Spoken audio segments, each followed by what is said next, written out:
right, we are the Friday main event. Lee Teat, we are live from Mount Juliet High School. Got a big Region Showdown over here, Region 4 Showdown.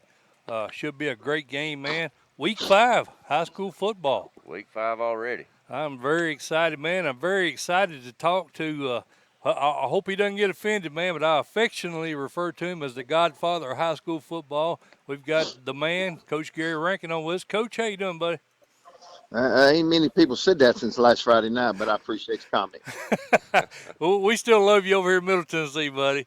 Uh, I know. Matter of fact, you guys, you were able to return to Murfreesboro. You coached a game, I think, for the first time over here since you left Riverdale. How was the homecoming when you come over here a couple Oh, weeks ago? it was great. It was enjoyable. Saw a lot of guys that I hadn't seen in a while. A lot of guys that played for us. So it was fun. The game went good. It was a good, hard fought game, and we just happened to pull it out somehow. Well, Coach, you know now you've won 10 titles there at Alcoa and 14 overall. Most, including us, would put you guys as obviously the heavy favorite in 3A again this year. How well does this 2019 team stack up to the previous title teams? Well, we've got a good bunch of kids. I mean, when you're at our level and you're 3A level, there's a lot of things can happen along the road, and you lose a player or two. We don't have the kind of depth that you'd have at some of those schools. So sometimes I feel like I'm walking on thin ice in certain positions because one or two key injuries could really change our season around a little bit. So, we don't ever take anything for granted, and we appreciate every Friday night and appreciate having all our kids healthy. But like I say, when you're, the smaller school that you're at, sometimes some of those key injuries at key positions can really change you a little bit. Right. Well, Coach, you kind of mentioned that when we opened up here. Of course, you guys had that big game against Maryville last week. I thought your defense done a really good job. I think they forced. Great. We fought them tooth and nail. I mean, and I'll go on there and y'all can spread this. I'll just about bet anybody $1 million that there's not a team in the state of Tennessee will hold them to 3 points by the end of the third quarter. Mm-hmm. It was 3-3 at the end of the third quarter, and we were hanging in there. We thought we had a shot. Our defense just played lights out. They had a few turnovers, but we caused them. But we had a chance. And they wore us down a little bit in the fourth quarter. But our defense was outstanding. Yes, sir. Well, Coach, you guys hit the halfway point tonight against a struggling Pigeon Forge team. I'd expect tonight, hopefully, you're going to get some younger kids in and see some significant playing time. But out of those younger kids, who do you see as your potential leaders coming in, maybe not this year, but next year and following on? Well, we got a couple of running backs. Salter and Bonham are two young running backs that's looked awful good in our JV games. And, we lose most of our offensive line this time, so it's critical for us to get people ready in the offensive line. So we've really put a lot of emphasis on our second offensive line and getting them a lot of work. And if we can get them some playing time in some of these games, it'll be big for them. Right. Mike Moulder and Lee Teat talking Alcoa football and head coach Gary Rankin here on a Friday main event. Coach, you had a real talented athlete transfer in from Sevier County, Cam Burton. I know he played quarterback there, but I think he's been a real impact for you guys on that defensive side of the ball. Talk a minute about what Cam has meant to the team this year.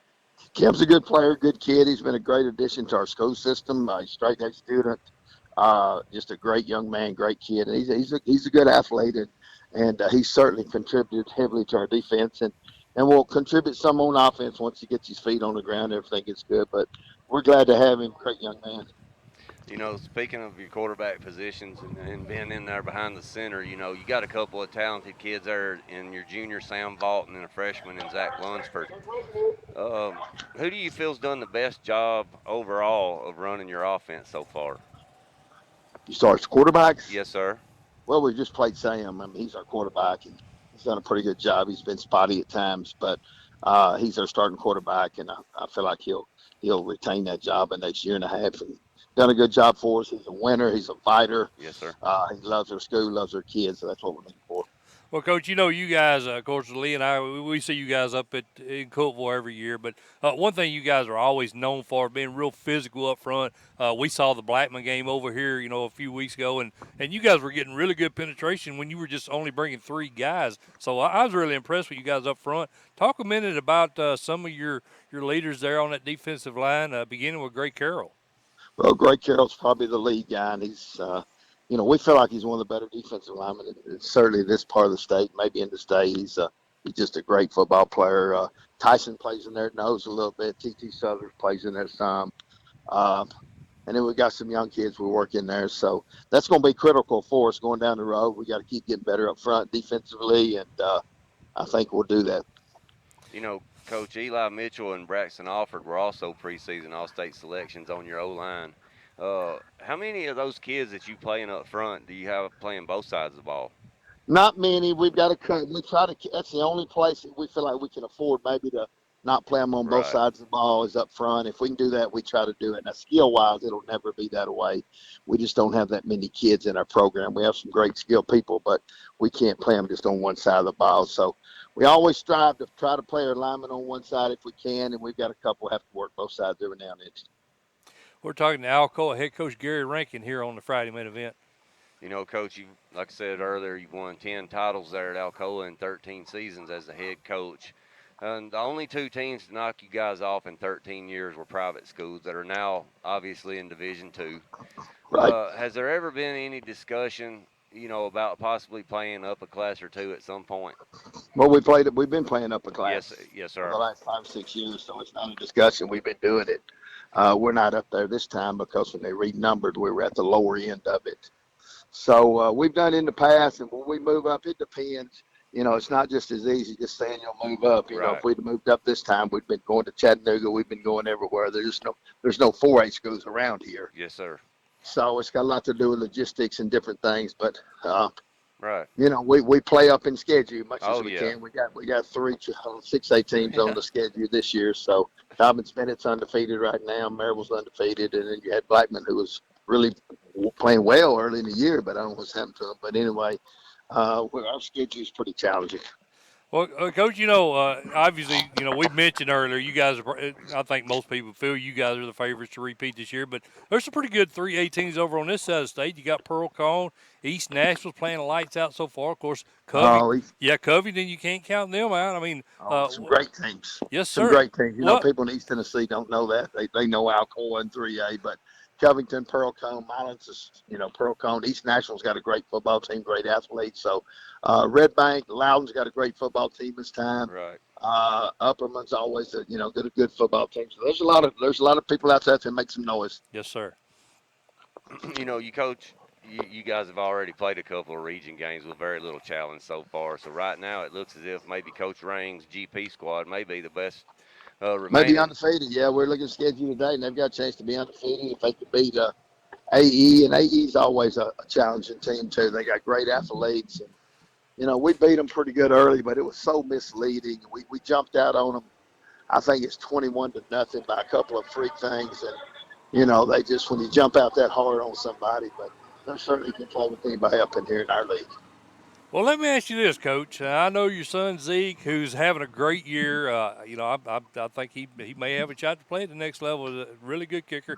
He graduates this year, and Lee and I have always kind of theorized that maybe potentially when Zeke graduates, we get you back home. We get you over in Middle Tennessee. Is that something could happen? You'd have to speak to my wife about that. I can't answer that question, but I'm certainly not going to quit coaching. I know, but he's got a chance to go play a little bit the next level. Looks like he's been recruited by some people, and he's done a good job so far. So Good.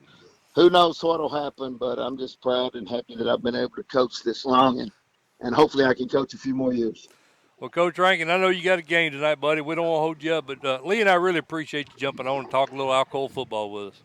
Anytime, brothers. Appreciate y'all. All right, Yes, sir. thanks, Thank buddy. you. See you, Coach. Thanks. See you. All right, thanks. Lee, I've been trying to do it for 4 years. I can't get him to commit. I Can can't we? get him to commit. I really do think at some point he'll probably move back over here to Middle Tennessee. I mean, I don't know that. Sorry, man. I had to get some. Oh, that's no problem. It's hot, dude. It's really hot. It's really hot. Lee and I, it's kind of funny, man. We were all set up. We did our Facebook promo. We were all good to go. And I looked up. I said, Lee, that sun's almost right on our screen here. We're not going to be able to see what's going on. So, dummy me, I had set up to where the sun was going to set right on our set. And of course, we've got a monitor in front of us. That's how we know what's going on. Right. So I was like, man, we're sitting here rotating the whole set, like 5 minutes Next to before. go. Yeah, hey, that's what we do, Lee. That's right. we Improvise. Yeah, divide and conquer. That's what we do. And I want to. I need to start that tape too. I forgot to do that. Of course, those that are regular with the show. Of course, we had signal issues last week. Hopefully, we don't have that issue here at Mount Juliet. We lost our stream several times during the broadcast. So Right. I'm going to set this camera to record here as soon as we go to break, Lee. But we're going to try to record the remainder of the show. Hopefully, we haven't lost our stream yet. My wife Joan is supposed to be watching and let me know if that happens. So I'm sure she's doing that. Not, but love you, honey. But Lee, let's go ahead and go to break, man. Coach Trey Perry should be here at any moment. So we'll go ahead and take a break, and we'll get Coach Perry in here. Friday main event: Mike Mulder and Lee Teat, and we'll be back after this. Hey, folks, I want to talk to you a minute about our title sponsor, CoachT.com. We appreciate Jim Thompson and all the guys over at Coach T joining up with us. We'll be partnered with them for the second consecutive year. So, Friday main event, we're honored to be associated with such a great website. If you're into high school sports, whether you play, you have a child that plays, or an ordinary fan, CoachT.com is a place you need to check out. And it's not just football. I mean, football is probably the biggest reason people visit CoachT.com. But if you have a kid into any other sport, softball, baseball, basketball, golf, soccer, if it's a high school sport, most likely you're going to find some information on CoachT.com. But what I want to talk to you about in particular is the Coach T Plus membership, which I happen to be a part of. For the second year in a row, the Coach T Plus membership will be donation based. So you decide what Coach T is worth to you. That's what's so great about the website. You can make as much commitment to the website as you feel comfortable with. Now, myself, I'm on the website, multiple times a day, as a matter of fact. So, I feel like I owe it to the website and I owe it to Coach T to make a nice donation, and hopefully you guys will feel that commitment as well. We do want to keep the website running. Many of us get a lot of enjoyment out of the website, but the Plus membership, you get access to certain boards that you don't have as just a regular member of Coach T. So that's one reason to join the Plus membership. Another reason is you're kind of the captain of your team. You're in charge of the scheduling, or I should say the correction. If there's any corrections need to be made to schedules, any corrections need to be made to the scores that are reported, you have the ability to do that. And that's what the Coach T Plus membership, it kind of provides you a certain degree of ownership into the website. So please check it out, man. It's on the front page. You go to the home page. Again, CoachT.com. There's a tab right there where you can click and become a Coach T Plus member. And just because you are now, don't assume you are forever. That is a one-year membership, so you need to double check, make sure your membership has not expired. Again, from the Friday main event, we appreciate CoachT.com and hope you guys appreciate them as much as we do. Hey, folks, I want to talk to you a minute about our title sponsor, CoachT.com. We appreciate Jim Thompson and all the guys over at Coach T joining us. Hey, folks, I want to tell you about a new sponsor who joined us this season, Elaborate Images. Marcia and her husband, Sheldon, they've been in business since 2007. They've got thousands of customers across Middle Tennessee now. They are located right here in Unionville, close to where I live, actually. But Marcia does a phenomenal job. Everything we've got from them, hats, T-shirts, sweatshirts. They even designed the banner we use now. They do excellent work. It's top quality work. All the merchandise that they use is top notch. You're not going to get the cheap stuff you get at a lot of the online websites I used to use. So I'd strongly suggest you check out Elaborate Images, and again, go to elaborateimages.com. Ask for Marcia. They've got a phone number contact there. Matter of fact, I'll give you that number now, 931-703-5410 is how you can get in touch with her if you don't want to go online. Again, 931-703-5410. That's Elaborate Images. They've got all the Friday main event apparel already set up, and you can tell her what you want from us, or if you just want to go out on your own and get something designed for your business. I mean, they're great. They're we've been using them for a couple of years now. She decided to be a sponsor of the Friday Man event this year, and we're very grateful to have them on board. So check them out. All right, we are back here Friday Main Event. We got the two main guys in shot. That's all that matters, That's right, Lee? exactly right. Got Trey Perry, head coach Mount Juliet, and of course the legend Roger Perry, his dad, here with us. Coach, we appreciate you guys joining us, man. Thanks for having us. Thanks for coming. Lee, give us his thoughts on the game there, Lee. While I'm trying to pull this up because I can't see my Well, mouse. I did do a little research on this ball game because the reason we're over here is obviously Wilson Central's coming in 3-0. Big rivalry matchup over here in the county. Anytime you play in a county cross-tile team, that's big. But you know what, Coach Perry, I was looking back. I haven't. 2016, I think, was the last time you lost back-to-back ball games. It's funny you bring it up like that because 2016 was the year we started 1-2. It's like we are right now. We've had a bye week, so Right. that's why we're one behind. But we started 1-2. We lost those 2 games by a combined 12 points. Mhm. Guess what? Here we are again. We've lost 2 games by a combined 12 points. And same also parallel in that year to really good football teams. That's right. And it's not something that surprised us. Stewart's Creek got 16 seniors that are starting. And obviously Gallatin has turned things around really fast and done a lot of good things there. So hopefully we're looking at that as an opportunity. When you got 18 new starters and then you get 2 of your best players hurt in week 1, and then you're looking at 20 new starters, That's right. you have to treat the preseason or the first part of the season like a preseason. And hopefully, that'll start to pay off for us tonight. Well, Coach, you guys, like you said, you're coming off a tough loss, and I think you and I kind of talked a little bit with my guy here.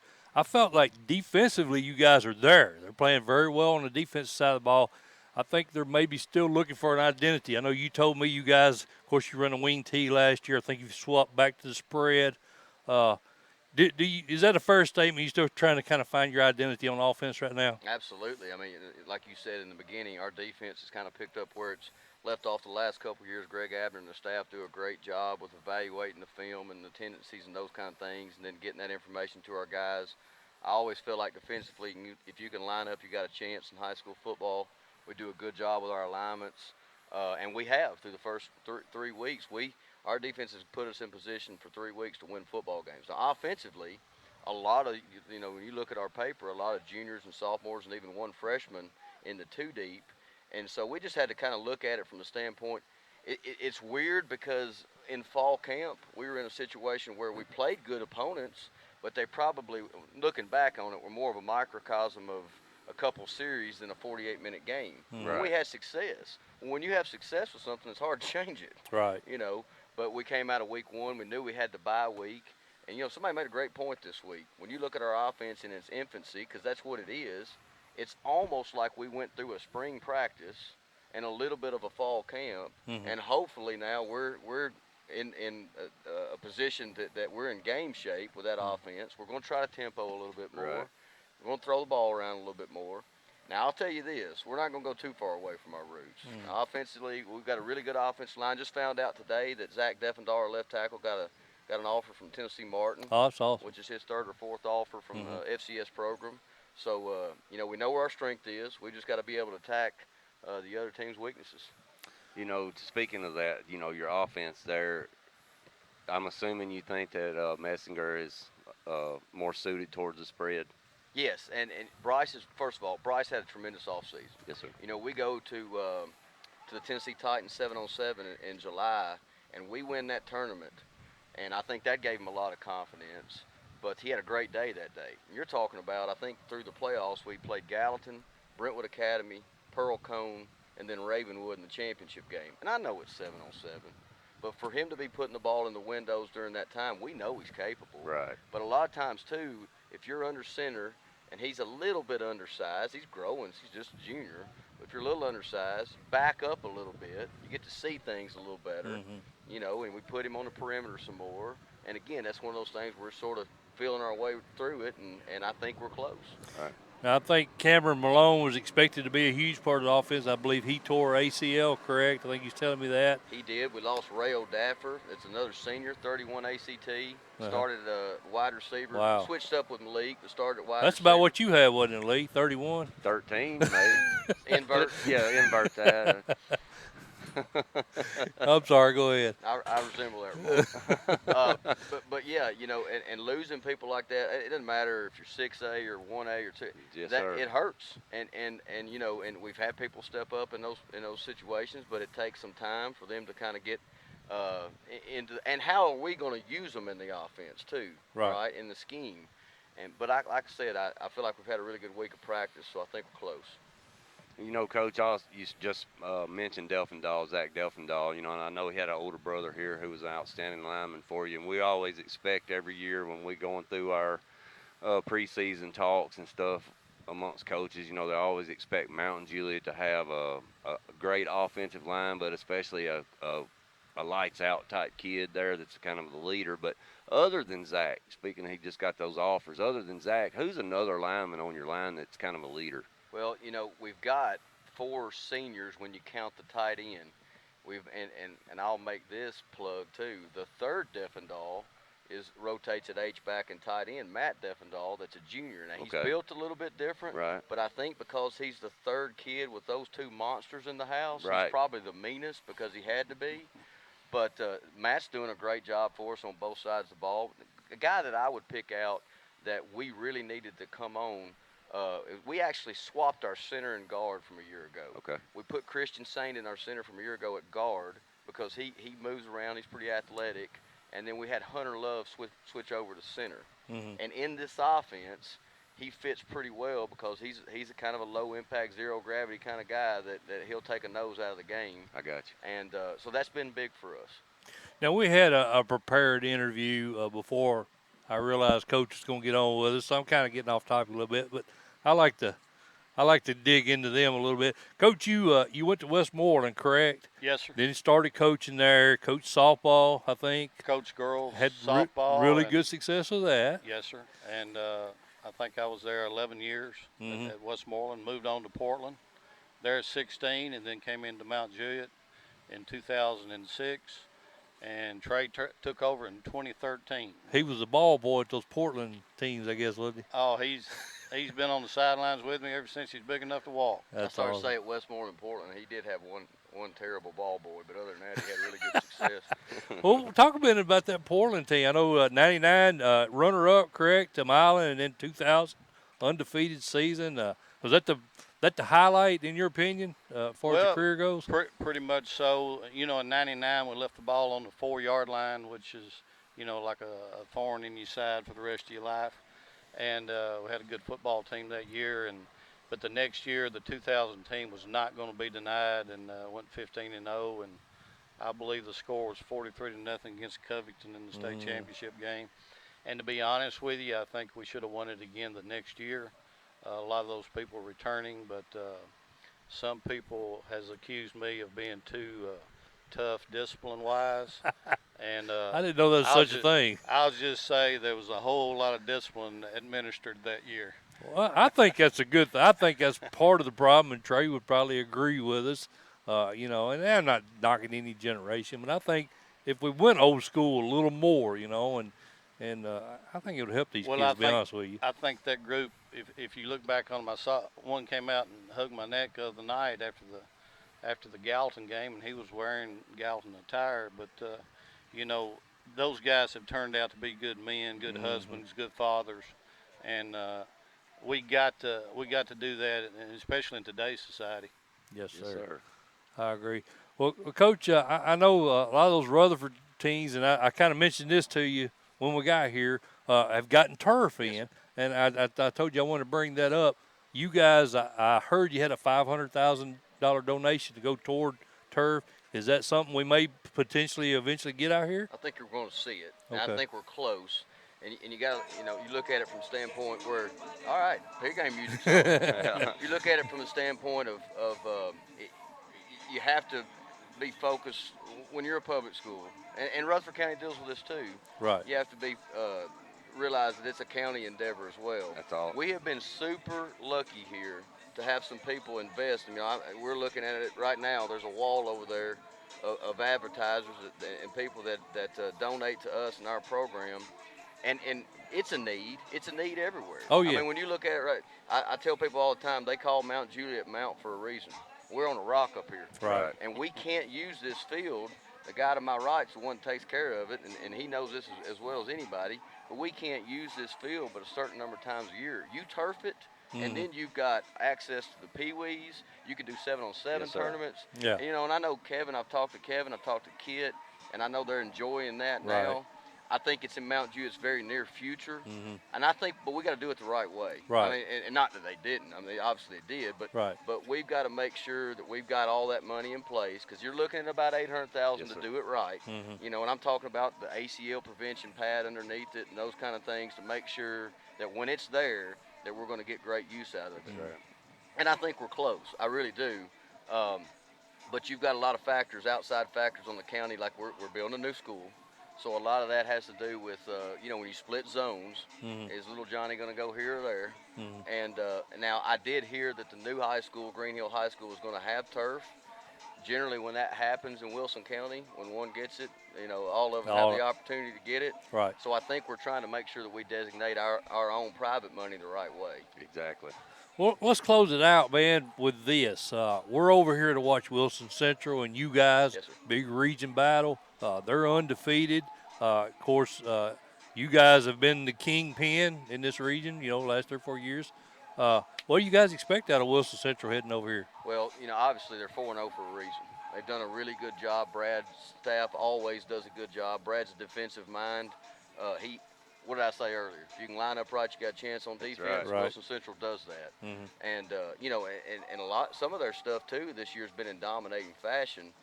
We sort of saw it coming through too. When you're this close to somebody, you play them in freshman ball, you play them in JV, so you can sort of see these classes develop, and they've got a really good senior class. And I'll tell you this: there's been years where Mount Juliet's been 4-0, 5-0, 6-0 when he was coaching, and Wilson Central might have not had a good as you. And I know it's cliched to say it, but it don't matter what the record is. Right. These two teams are going to go That's out right. and play 48 minutes. Our number one thing is when we wake up tomorrow morning, are we 2-0 in this region? Exactly. That's the most important thing. And it should be Wilson Central's most important thing, but who's 2-0 in the region? Because you got Lebanon and Hendersonville playing across the street in a pretty big football game, That's right. too. That's what we were talking about, the region implications for this particular region in the Region 4 this week. Yes, sir. Yes, sir. Is huge. Yes, sir. Yeah. And Put some people in the driver's seat, or it could come down to drawing straws. Yeah, we're gonna know that tomorrow morning too. We're gonna go a long way in finding that out tonight. Our kids are coming right now from the indoor facility. They've been doing some walkthroughs. They're pretty excited about getting back out there. Listen, we won a lot of football games around here in the last couple of years. Yes, sir. And we got a pretty bad taste in our mouth right now. Well, you can tell I'm getting in the pregame. Yeah, he's ready to roll. Excited. I'll tell you one other thing before we let y'all go, man. Mike and I last year, such a phenomenal game plan in the semifinals. Oh, man, yeah. But I don't. Quarters. Our quarterfinals, excuse me, quarterfinals against Oakland. It's okay if you call it the state championship. Listen, buddy, I'll be quite honest with you. We're in the Rutherford County area a lot. Coach Creasy, we know all those guys over there, and he is so stacked with talent. He's got an immense amount of depth and talent. But I think that was probably the best game plan I've seen anybody put together. You against could make him. a good argument that was It the was second best team in the state Yeah, last it was year. the best game plan I've seen Yeah. anybody put up on him, Yes, man. sir. I appreciate you saying that, guys, and I appreciate everything y'all do for high school football. You get excited too when you talk about that senior class. I got a text message this week from Mike Mendenhall. He's assistant coach at Princeton University. Awesome. Took a picture of my defensive back, number 4, Michael Rutland from last year. Oh, yeah, Yeah. that's right. I'm sure you remember him. Yes, Oh, sir. yeah. Best football player I've ever coached. Uh-huh. Well, he's going to start as a true freshman Saturday in his first Wow. football game That's- at Princeton. That's awesome. So we're pretty excited That's for him. awesome, buddy. Yeah. I mean, that speaks a lot for you guys. I mean, you guys done a good job coaching them up. Well, academically, Getting them there. I taught him everything he knew. with that 31 ACT, right? Yeah. I'm more like the invert of that. That's right. Guys, I thank y'all for your coverage of high school football too, and appreciate you being here tonight. We appreciate y'all, Coach, and I'm glad you come out, man. Yes, well, sir. I was wanting Coach, to talk to you. thank you, man. Thank you. Thank you, Coach. Yes, sir.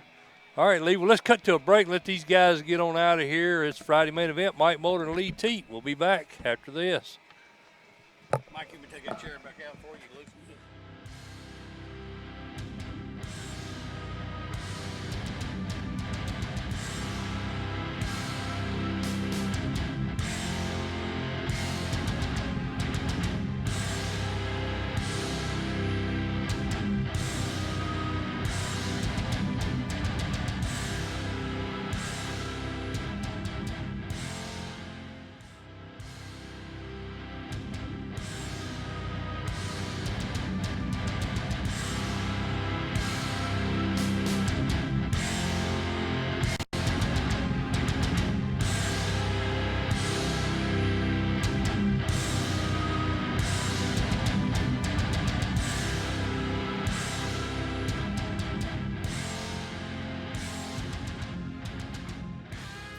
Images.com. Hey, folks, I want to tell you about a new sponsor who joined us this season, Elaborate Images. Marcia and her husband, Sheldon, they've been in business since 2007. They've got thousands of customers across Middle Tennessee now. They are located right here in Unionville, close to where I live, actually. But Marcia does a phenomenal job. Everything we've got from them, hats, T-shirts, sweatshirts. They even designed the banner we use now. I mean, they do excellent work. It's top quality work.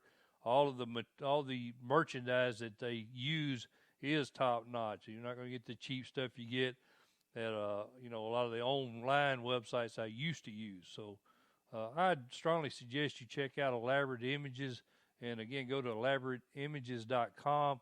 Ask for Marcia. They've got a phone number contact there. Matter of fact, I'll give you that number now. 931-703-5410 is how you can get in touch with her if you don't want to go online. Again, 931-703-5410. That's Elaborate Images. They've got all the Friday main event apparel already set up, and you can tell her what you want from us. Or if you just want to go out on your own and get something designed for your business, I mean, they're great. We've been using them for a couple of years now. She decided to be a sponsor of the Friday main event this year, and we're very grateful to have them on board. So check them out, Elaborate Images. All right, Lee, we are back here, Friday main event, Mike Moulder, Lee Teat. And Lee, I loved that segment, but brother, I was struggling. I couldn't find my mouse. I was trying. I'm sure the audience was like, "What in the heck is Moulder doing?" That's all good, man. That's what makes it so fun. I was struggling, man, but I think we got everything rocking and rolling now, so it's all good. Again, we're at Mount Juliet. I almost said Mount Pleasant. We're at Mount Juliet. Hosting Wilson Central tonight. Big game. We've had Gary Rankin on with us. Of course, we had Roger Perry joining Trey Perry. And now we got a new guy to the game, a buddy of ours, J.R. Kirby, head coach over at Covington, joins us. Coach, how you doing, buddy?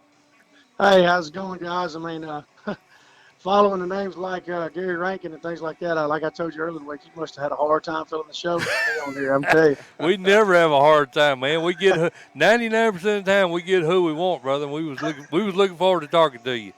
Man, I appreciate you having me. Well, Coach, you're off to an impressive 4-0 start. I think your Charger teams are averaging 39 points a game, only giving up 5 points a game. I think your old buddy Marty Wheeler, he's got to be pretty proud of you, man. Have you give him any advice on what he's doing over there yet? Well, Coach Wheeler, we go back a long ways. And, we thought maybe we could have a good football team this year. There's a lot of guys out there and media and things like that didn't know what really we could have. Defensively, we thought we could be pretty good. Now, we've had to tweak some things for our personnel, and it's kind of worked out so far. We'll see how it does tonight against the high-powered Westview offense. But, offensively, we're really young, but we have Hayes back and a few other backs. I mean, that's one thing we've never been short of is backs here at Covenant. And Hayes is one, got a freshman, Jamar Endowed, had to step up when he was banged up a little bit, Jalen Fine. So we feel like we've got some guys, and like I said, we've got off to a good start. I think to some, a surprising start, but not to us here in Covenant. I mean, we've prepared every day, and our expectations are the same, and they're never going to change. Whether Coach Wheeler's here or I'm here, that's not going to change here in Covenant. Mm-hmm. Right. Coach, obviously you got to be happy with the results that you've seen so far. But, I don't feel like you've hit necessarily the meat of your schedule yet. But what areas on this team do you feel that you're going to have to get better at when you do get into the meat of your schedule? Yeah, absolutely. Up front is where we're going to have to improve offensively, and I think we are on Right. offensive line. I mean, we lost. Not a lot of people realize this, but last year we replaced a lot of offensive linemen that have played for a long time, Right. and then those guys have kind of been waiting in the wind as seniors. And then this year we've got a lot of sophomores and juniors. We only have one senior starting on the offensive line, and that's Eli Patrick, that started for 3 years as a sophomore. So, that's where we're going to have to improve. Quarterback play is getting better. Of course, you can't replace Brock Lomax, man. A Yeah. 4-year starter.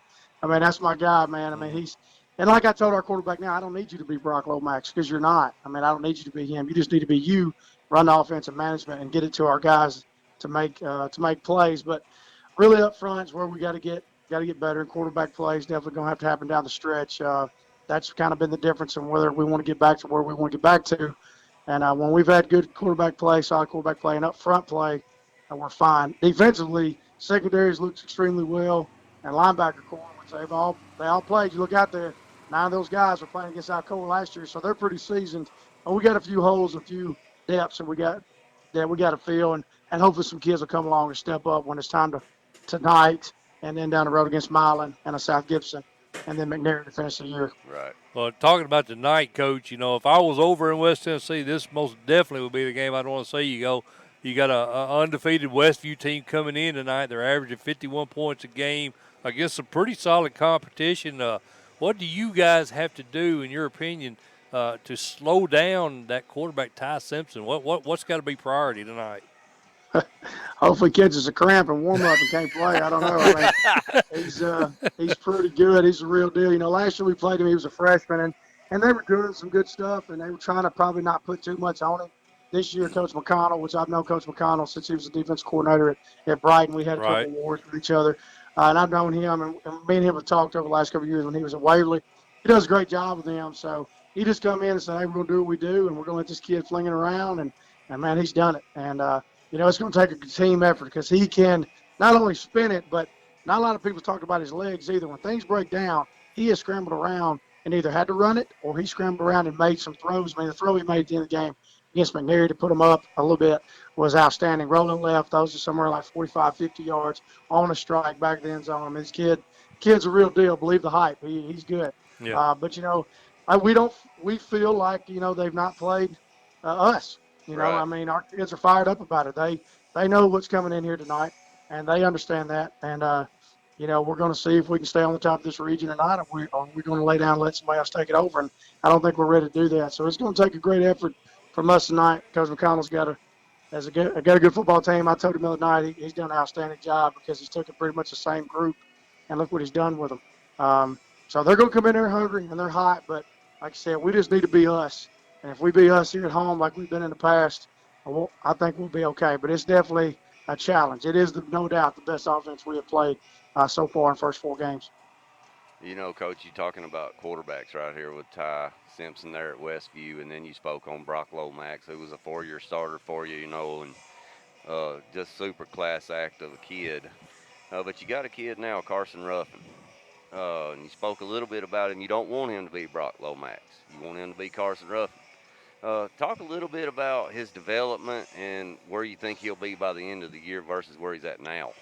Well, where he's came already since the summer is like night and day from where he was at. Now, he played for us as a freshman. He did Right. not play last year, and he would tell you that was a mistake. So he had a lot of catching up to do. He went and played baseball and was on the championship baseball team. And all that. He came back with Brock leaving and really trying to just get him back with everything, the footwork, just the terminology and all that back to it. I mean, being a year off, these kids think they know everything, So I'm just going to sit out of here because I don't think I'm going to get to play because Brock's quarterback. Well, he missed all those reps in practice, so getting him caught up and where he's at now. I mean, against Bolivar, of course, you didn't see it. You just see the score.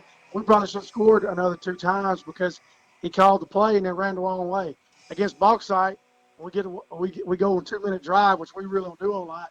We get down to the 4-yard line, we call a play, pass play. He goes the wrong way. We didn't do that last week against Brighton. He was 3 for 5. He was 146 yards, and he threw a touchdown pass. So he's getting better at those things, like I said, and him progressing and making sure we're in the right play and he distributes the football to who we need to get it to because anytime we call Seven's number, you need to get it to Marcus Hayes, and that'll be a good day. So Reading your I notes. think he's growing up, Lee. He's growing up, and All right. I think he'll be better as the year goes on. Lee said you were reading my notes here. That's what I was going to talk about. You know, you got that All-State running back Marcus Hayes. I think, Coach, he was a little banged up heading into the season, but I saw he had 181 yards, I think, rushing last week, 3 TDs. I assume he's back 100% now.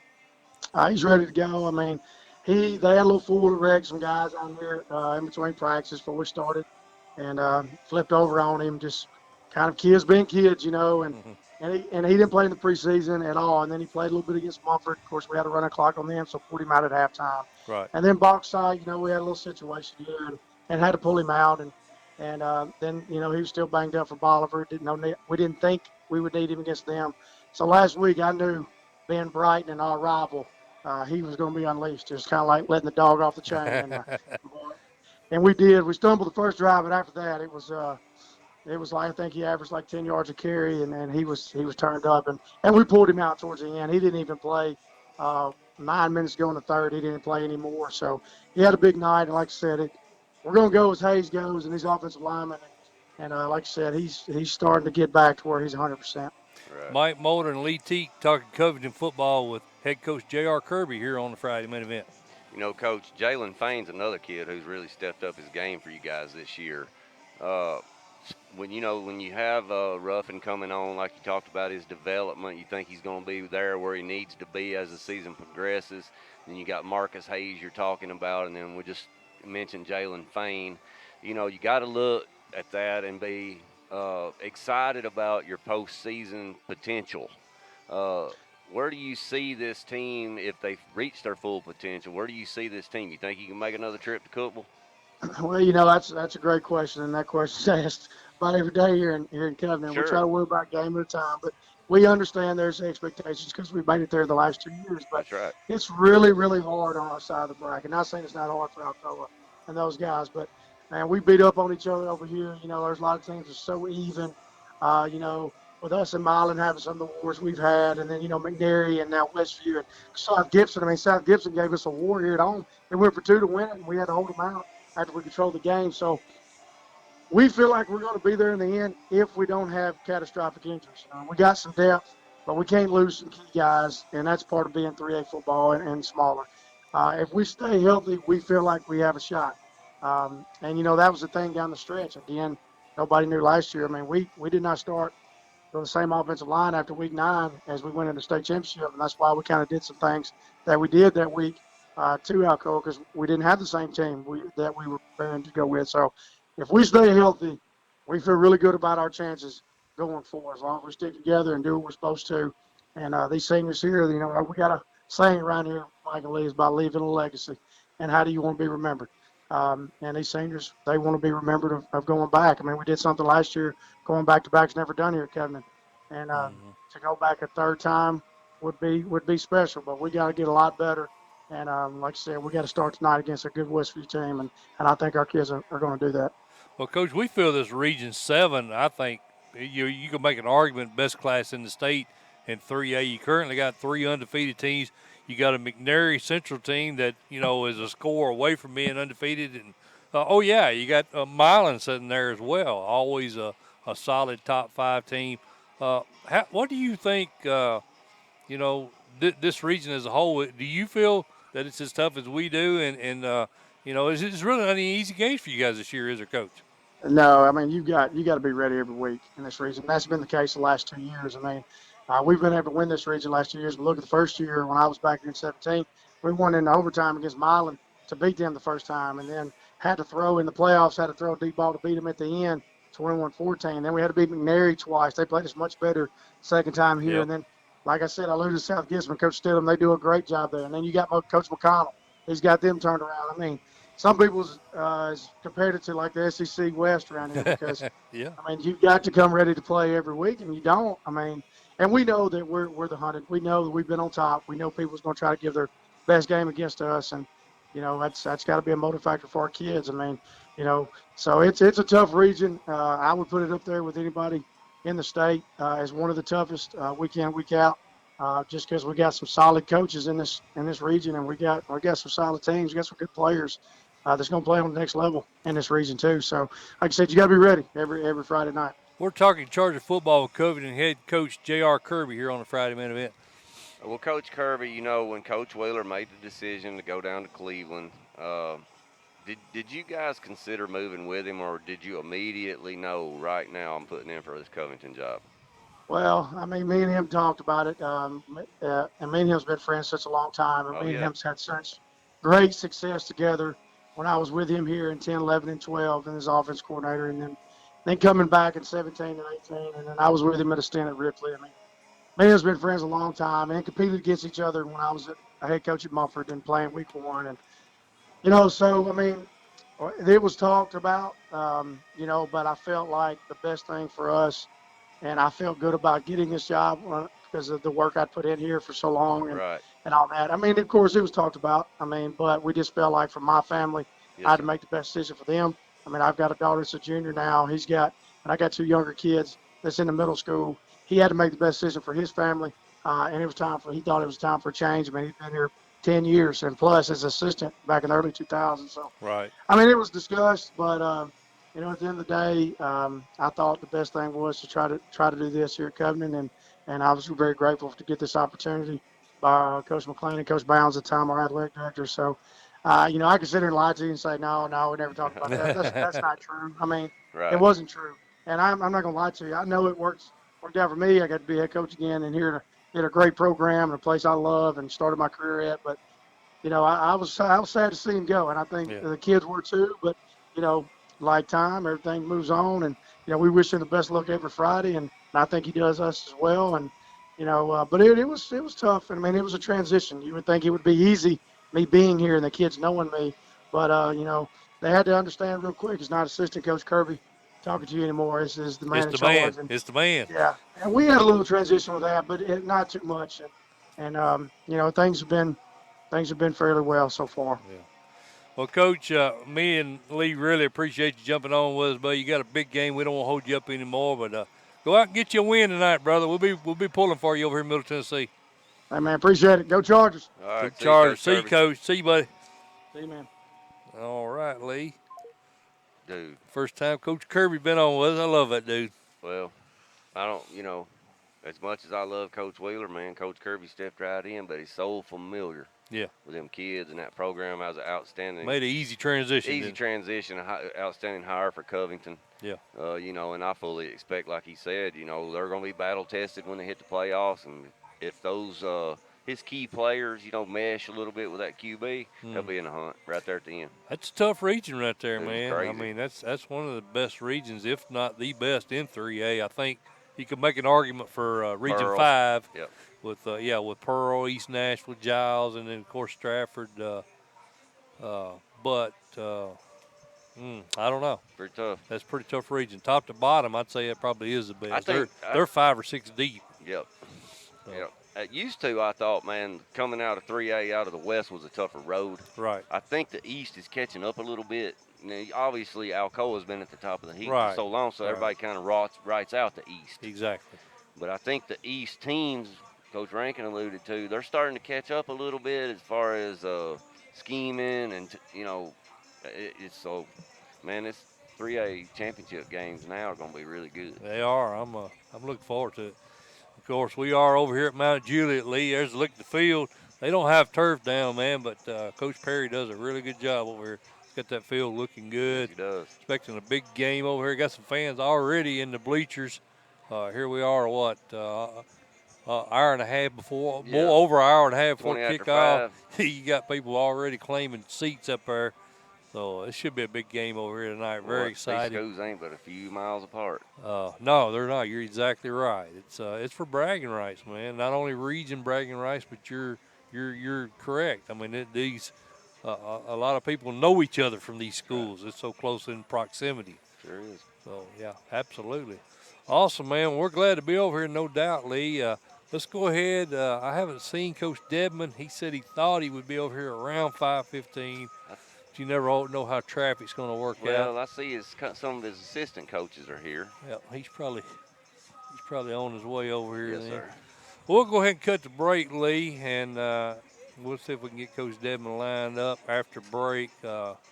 Again, we're over here at Mount Juliet High School. Mike Mulder here, Lee Teat there, and we are the Friday Main Event. There's a lot of pollen or something. You see that? I Man, don't know if you see it on camera or oh, not. it's that's all it is pollen. Pollen, yeah, exactly. It looks like it's snowing out here. It's so thick. Yep. But we are the Friday Main Event, man, and we are at Mount Juliet, and we'll be back after this commercial break. With us, we'll be partnered with them for the second consecutive year.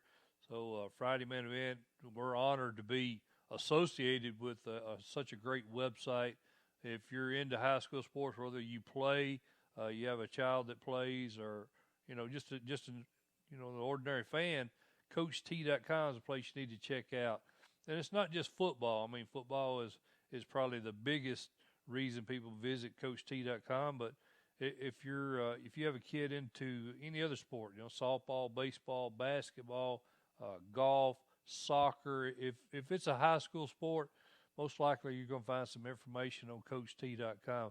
But what I want to talk to you about in particular is the Coach T Plus membership, which I happen to be a part of. For the second year in a row, the Coach T Plus membership will be donation based. So you decide what Coach T is worth to you. That's what's so great about the website. You can make as much commitment to the website as you feel comfortable with. Now, myself, I'm on the website, multiple times a day, as a matter of fact. So, I feel like I owe it to the website and I owe it to Coach T to make a nice donation, and hopefully you guys will feel that commitment as well. We do want to keep the website running. Many of us get a lot of enjoyment out of the website, but the Plus membership, you get access to certain boards that you don't have as just a regular member of Coach T. So that's one reason to join the Plus membership. Another reason is you're kind of the captain of your team. You're in charge of the scheduling, or I should say the correction. If there's any corrections need to be made to the schedules, any corrections need to be made to the scores that are reported, you have the ability to do that. And that's what the Coach T Plus membership, it kind of provides you a certain degree of ownership into the website. So please check it out, man. It's on the front page. You go to the home page, again, CoachT.com. There's a tab right there where you can click and become a Coach T Plus member. And just because you are now, don't assume you are forever. That is a one-year membership, so you need to double check, make sure your membership has not expired. Again, from the Friday Main Event, we appreciate CoachT.com and hope you guys appreciate them as much as we do. We're on there. Don't talk about him now, Lee. He get with it, buddy. He's a big one, huh? Oh, he can get with it. He can get with it. Yes, sir. We are Friday Main Event. We are live from Mount Juliet High School. And I look, Lee, Coach Dedman's parking the bus. Man, all the hats you got to have as a head coach. It's amazing, isn't it? Yes, sir. He's apparently he's the official bus driver. And head coach, water boy. He probably does it all. Yep. But that's why we do what we do, man. Yeah, exactly. Give these guys some cred and try to get them on and talk to them, because that's I don't think they get a lot of pats on the back sometimes. No, I don't think they get near the acknowledgement they should be getting for what they do. And like I said, I turned around. I was talking to other assistants. Where's Coach Dedman at? Oh, he's parking the bus. Yeah. So that's pretty crazy, man. Yeah. Did you get a chance to see any scores from last night, Lee? I absolutely did not. You know what I was doing? What was you doing? I was at work, looking at reports and catching calls and all that kind of stuff. Work at Nissan. Yes, sir. Well, my boss. So I didn't get the opportunity to check the scores out. My boss is Travis Mays, and he said I need to give him a shout out because we're over at Mount Juliet. Apparently, is he here? He said I think he commented and said, "Hey, Mike and Lee, I'm here. If you are, Travis, come see me." Yeah, I don't believe that. There's no way he's here. Does he live over here? Yeah, he's a Wilson County guy. Oh, okay. Well, maybe he is here. Yeah. All right. Well, Travis Mays, appreciate you, brother. Yes, sir. You're doing a fine job there at Nissan. Does a good job helping me out when some questions that I have. Lee's now the supervisor on night shift. I'm still on day shift, so I guess Travis will be your counterpart then. He does a good job helping me out when I need it. Well, Lee, I think what we can do, man, while we're waiting on Coach Devin, we can look at some of these scores from last night. I don't think there's any real shockers. Halls wins a close game over Carter. They went to 5-0. Yeah. Of course, that's Coach Cummins took over that program. He left Cleveland and took over that Halls program. So he's very impressive start to the season, 5-0. Yes. And then MASE, big over a brand new program, Bluff City, 44-20. MAHS over Hillcrest, 36-13. I think probably the biggest surprise to me so far this year, Lee, has been Raleigh, Egypt. They're 2 years away from, I think they were undefeated headed into the second or third round just as recently as 2 years ago. They've been shut out 3 games in a row now. Yeah. Well, by a good Melrose team, though, 4-1. Yeah, Melrose has made a big comeback. They weren't that good last year. They've looked good this year, but ever since I think Major Wright took over at Memphis Central, Yes. that Raleigh, Egypt program has kind of digressed. Yes, dwindled down. But, typically in the Memphis region, man, you get kids down there that follow coaches. Yeah, no, absolutely. You're exactly right. And then you look at Memphis East, man, a team that didn't win a game last year. They only scored, I think, 9 points all year or something like that. 3-1. 3-1. They beat Memphis Business 48-9. So Memphis is without a doubt the hardest section of the state, I think, to predict as far as how they're going to do. It is. Year in and year out, it is. Yeah. You can't get a good groove on like we just talked about. Alcoa's going to be there. Covington's going to be there. But when you get in the Memphis area, 1 year, man, a team will be lights out. Next year, they'll win a game, and then it's just very hard to get a grip on it. Whitehaven. Yeah, that's what I was going to say. You knew where I was going, didn't you? Sir. Whitehaven's going to be there year in and year out. Rodney Salisbury, phenomenal and job there. Germantown's typically a stronger program in that area. In the last 3 or 4 years, they had some down years, but Whitehaven, we had Coach Salisbury on last week or the week before, I don't remember, and since 07, I think he's had double-digit wins every year. So, Whitehaven's going to put a good product on the field. And I think that's one reason why they get a lot of those kids to come to Whitehaven. Lee, I'm gonna do a little. I didn't play the schedule here. I'm gonna play the schedule for Covington. I'm gonna sneak a peek and see if Coach Dedman. He don't know where we're at, so I'm gonna take a little peek. So here is Covington's schedule. We just had head coach Marty Wheeler on, and I'm going to play that schedule for you. J.R. Kirby. What did I say? Marty I did force of habit. Sorry about that, Coach Kirby. Force of habit, man. All right, this is Covington's schedule. We'll be back just a minute. Gotcha.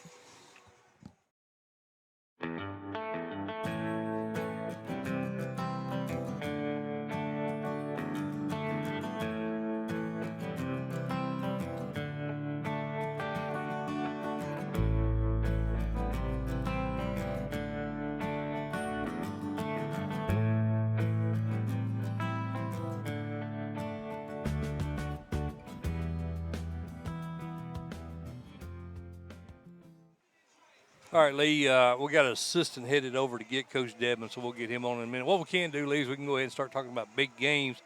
We got a lot of big games tonight to discuss.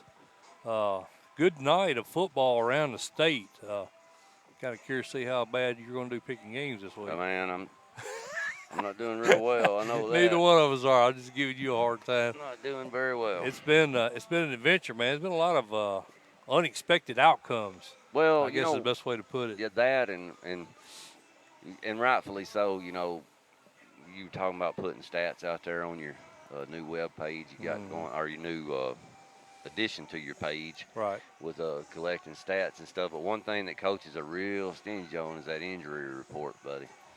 So there's sometimes I think, man, we don't know about a certain particular injury coming in, and that may affect how I pick it. Yeah. I think that's happened to me 4 or 5 times this year already. Well, that's good excuses I got. Yeah, it's true. It's like the Bill Belichick about an injury. He's got an upper extremity injury. He's missing his head. Yeah, I've had coaches before that we've interviewed. Oh, they didn't want to really go into that. Yeah. But, he got his head chopped off. What's wrong with him? Oh, he's got an upper extremity injury. Yeah, exactly. Yeah. So, Lee, the first game I've got, Lee, you want to do me a favor and slide that fan over this way a little bit. It's hitting that sign. It's one of those little things that just is irritating. It's driving me crazy. There we go. Sorry about that. Uh, but the first game we got on the docket, Lee, is over in East Tennessee. We got Bradley Central and we got Ottawa. And this is a Region 2 matchup. A lot of the games we're going to talk about tonight, a lot of teams jumped out of region play last week. That's right. They're back in region play this week for the most part. Bradley Central's looked really good, 3-1 overall, 1-0 in region play. Ottawa also undefeated in region play. They beat William Blunt, lost to Red Bank, and of course they lost to McMinn County last week. What's your thoughts on this game here? I know it's at Ottawa, but I think Bradley Central may have a little bit too much for them this year, Mike. Yeah. I really do. I think the 3-1, and they beat a really good Bearden team, Heritage and Walker Valley, and lost to a pretty solid Farragut team. Right. Ottawa lost to Red Bank. I don't know what to read into that. I know Red Bank's a very good squad. They're solid, yeah, no doubt. But I don't know how much to read into that. But what concerns me for Ottawa is they only got two returning starters on defense. Yeah. Well, I think Lane Moore, quarterback Lane Moore, I think he's going to need to have a big game if they hope to hang with Bradley. If you'll remember, Lee, I think you and I picked Bradley as the team to most likely compete with Maryville in this region. That's too. right. I don't think anybody's going to compete with Maryville realistically, but I think Bradley has the best opportunity to keep close. And, we talked to Coach Rankin about this Maryville That's right. squad. He said nobody's going to play him as well defensively as his Alcoa squad, and I tend to believe that. Yeah, well, like I said, that he kind of downplays how good he didn't downplay this week, but he always downplays a little bit. But hey, when you hold Maryville to 3 going into the fourth quarter, that's something. Pretty stout. And depth gets you into from the 6A to a 3A. They can run bodies at you all game long, get you tired. But that being said, we think Bradley's going to contend for number 2 spot in that region, and I'm going to stay with it. I like the Bears. I'm going with them. 50% of our fan base. So this was a coin toss. This was a coin flip for people at Tennessee Sports. That's our Twitter feed. We put the poll out every week for Super 25. It was right down the middle, dead even. Half our fan base like Bradley Central. I think I'm going to go with the smart half of the 50%. I'm going to go with Bradley Central. Well, what about you? I'm going Bradley Central. All right, Lee. This is a game a little more close to home for you. Smith County, the Owls, 77% of our fan base like them to defeat York, the Dragons, at 2-2. All right, we got Coach in here. Let me come back to that one. Let's come back to that. Let me get Coach in here. Slide on in here, Coach. We'll tighten up for you. I guess I could have done the professional thing, cut to a commercial right here, couldn't I, Lee? Oh, it's all good. We don't do anything to come on this way a little bit more, Coach. We'll see if we got you centered up on camera here. Yeah, that'll work. Get you mic'd up. Which one is he, Lee? Talk There to he us, goes. Coach. Check 1, 1, 1, 2. That's Damn. him. That's Gotcha. him. This is Coach Brad Dedman with Wilson Central joining us now. Coach, man, a big game for you guys tonight. There we go. We're lined up. Lee, you're a little out of picture, but I'm always out of frame, brother. always out of frame. Yeah. Yes, sir. It's a big football game for us. It's been a while since we've been in the game kind of like this, and it's definitely something. It's definitely something we're cherishing a little bit of right now. Well, Coach, I know you're in your 10th season there at Wilson Central. I think you spent time coaching under Ron Marshall, Bobby Burgess, Don Thomas, Dwayne Alexander. I think you also played for Mark Medley Yes, at sir. Lebanon there. Who would you say has been the biggest influence on you as a head coach? Oh, there's a lot of people there. Don Thomas is a big influence. Just learning kind of how to do things that he did differently than things I wasn't used to, and it kind of opened my eyes up to a bigger picture of a lot of different things. Coach Marshall, he taught me a lot about football, and as a player and as a coach, and sitting in the office, just sitting back and watching him do things and how he breaks people down. And I kind of mimic a lot of things that he does, Right. but there's a different piece out of everybody. Even Coach Burgess at Dixon County, just learning the intricacies of the small things that he did. Just putting all those together and just trying to make it my way. Kind of take the best of all of them. Yes, sir. Yeah. Coach, speaking of you playing there for Coach Medley, that we know that you played there at Lebanon High School. I guess, is it bittersweet to you when you have to go up against Lebanon? A little bit, it's home, but you've got a lot of sweat equity here at Wilson Central Sure, too, and sure. and the sweat equity now is a little more important than I guess the hometown Yeah, a yeah, little bit, yeah.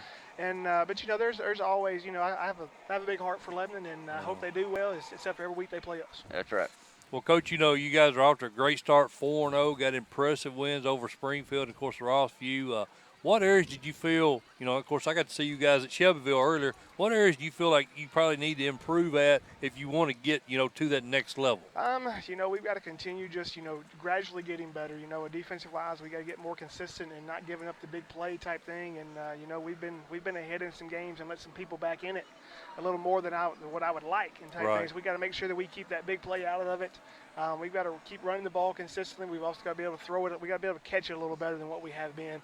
Mm-hmm. And just the consistency thing is just big for us.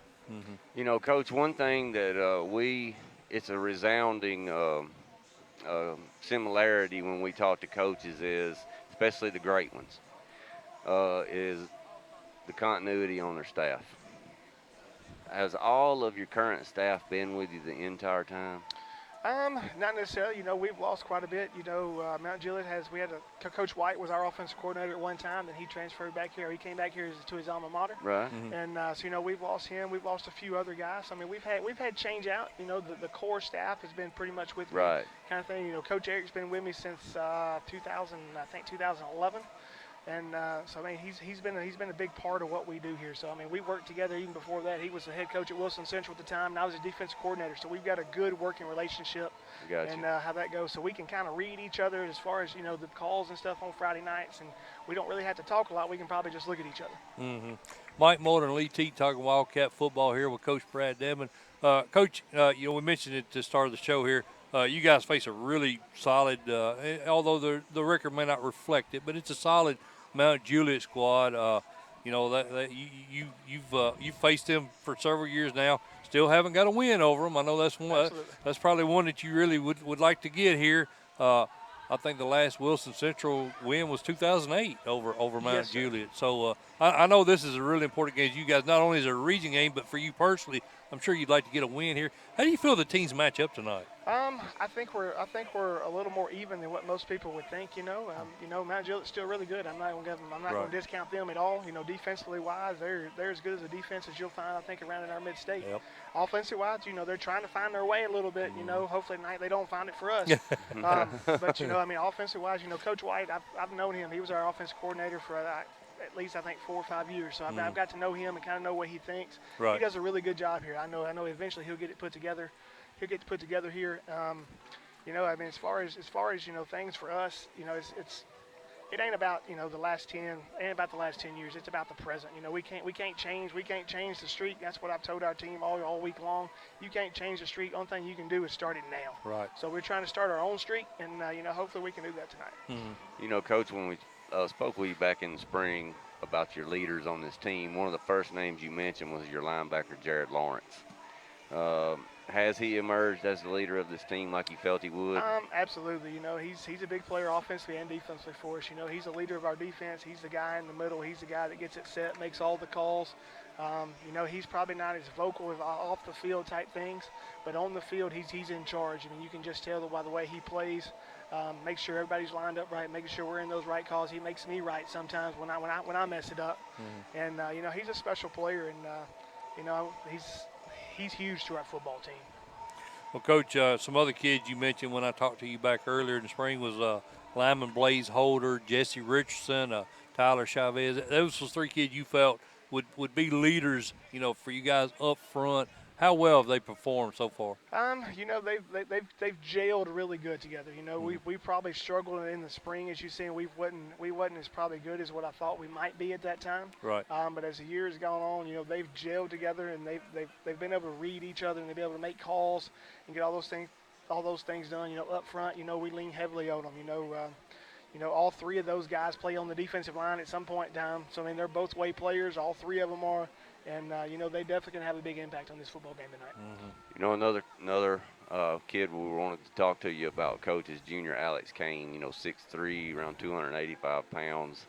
a kid we kind of felt might be growing up into a leader for you this season. How's he look for you so far? He's come a long way, since spring. He's still got some hiccups every now and then, but every Right. junior does as far as Sure. that point goes. And Right. he's coming along great. He's getting there. He's understanding the process of practice versus games. He's improving drastically as far as that part goes. He's taking that big leadership role. He's got all the upside in the world. He's just got to continue to come to work every day and get a little bit better every day. Coach, when I talked to you, one thing you mentioned, you're breaking in a new quarterback, Tristan Lewis. You guys were a wing team, and you swapped over to spread this year. How happy have you been with his production so far, and has he picked that new offense up pretty good? It's the offense we've run. He ran as a freshman as well. So I mean, this is kind of his style Okay. on that part of it. So he's really good in what we're doing. He's getting very comfortable with what we do, and he's came a long way. He's able to read the defenses and do what we ask him to do. Early on he didn't have to do very much. He was able to run the football quite a bit. Ross Pugh kind of showed us, hey, we got to throw it a little bit as well. And he actually had a big run in that one as well. Yeah. So he's become part of the running game as much as he is the passing game as well. So I mean, we're very pleased where he's at. We're talking Wilson Central head coach Brad Debman here on the Friday Minute Event. Well, Coach Devin, starting tonight, I kind of think you're running the gamut here. You got a pretty tough lineup coming up here the next 3 or 4 weeks, with Gallatin following up next week and then Hendersonville following that week up. Where I'm going with this is, building depth on your team, because you're going to need it to get through this gauntlet. Absolutely. How do you feel like your kids are doing as far as your depth-wise, and have you been trying to limit kids from playing both ways so you could get through to this? A little bit we have. We haven't probably played as many people both ways as I originally thought we was going to have to. We've been able to back some of that off. And, our guys, just bringing people on, making sure that we get extra practice time with some of those young guys to make sure they get the reps that they need to get better as well. Unfortunately for us, we haven't had as many JV games to help do that as well. We've only had one so far, but we should be, we're starting a group of those starting this Monday as far as that goes to help bring that depth along. But, some of those guys you'll see in the game tonight that you haven't seen before, just getting that depth thing, especially in the offensive line and defensive line. Right. Coach Debman, it was great catching up with you again, appreciate brother. it. Yes, sir. Good luck to you tonight, and hopefully Lee and I can get you on with us again before year's Absolutely. up. Thanks, sir. Appreciate it. Thanks, Coach. Thanks, Coach. All right, Lee, we'll cut to a break here, and appreciate Coach Debman jumping on with us, man. Matter of fact, Lee, we don't even have to cut to a break. I'm good. You good? I'm good. You need to get a drink of water? Yes, sir. Let's play their schedule. How about that? All right.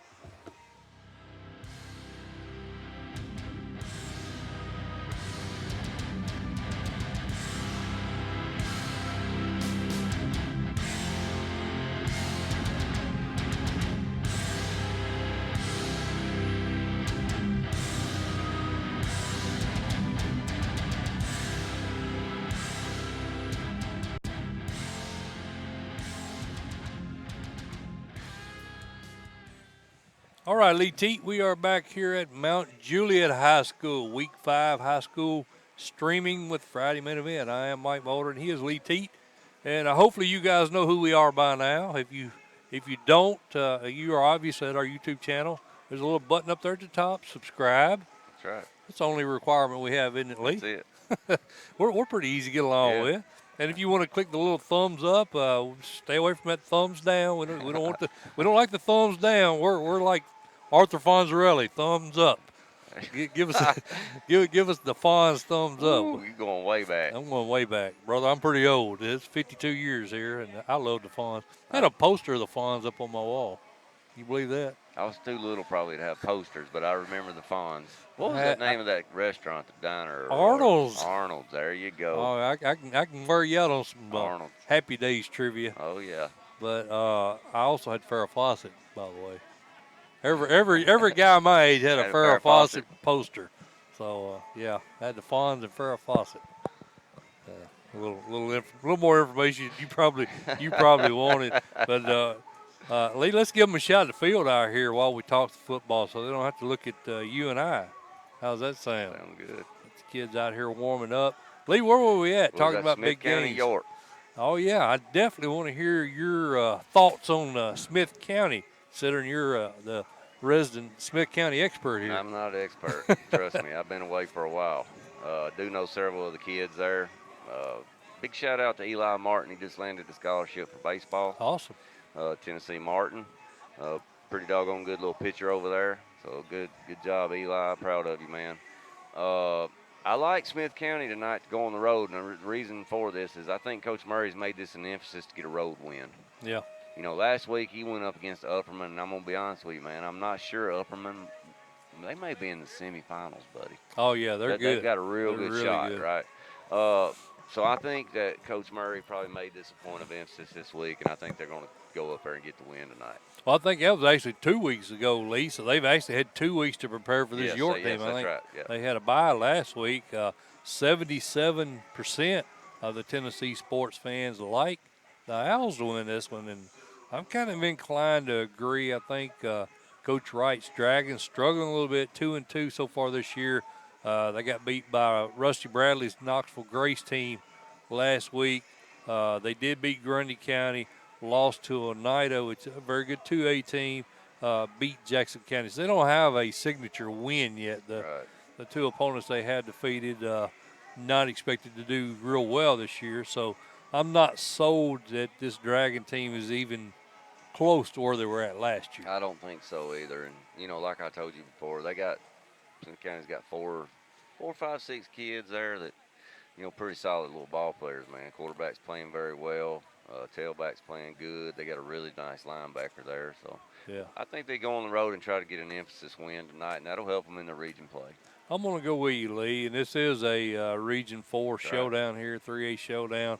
I like Smith County as well. I think Scott Murray gets it done on the road tonight. I do too.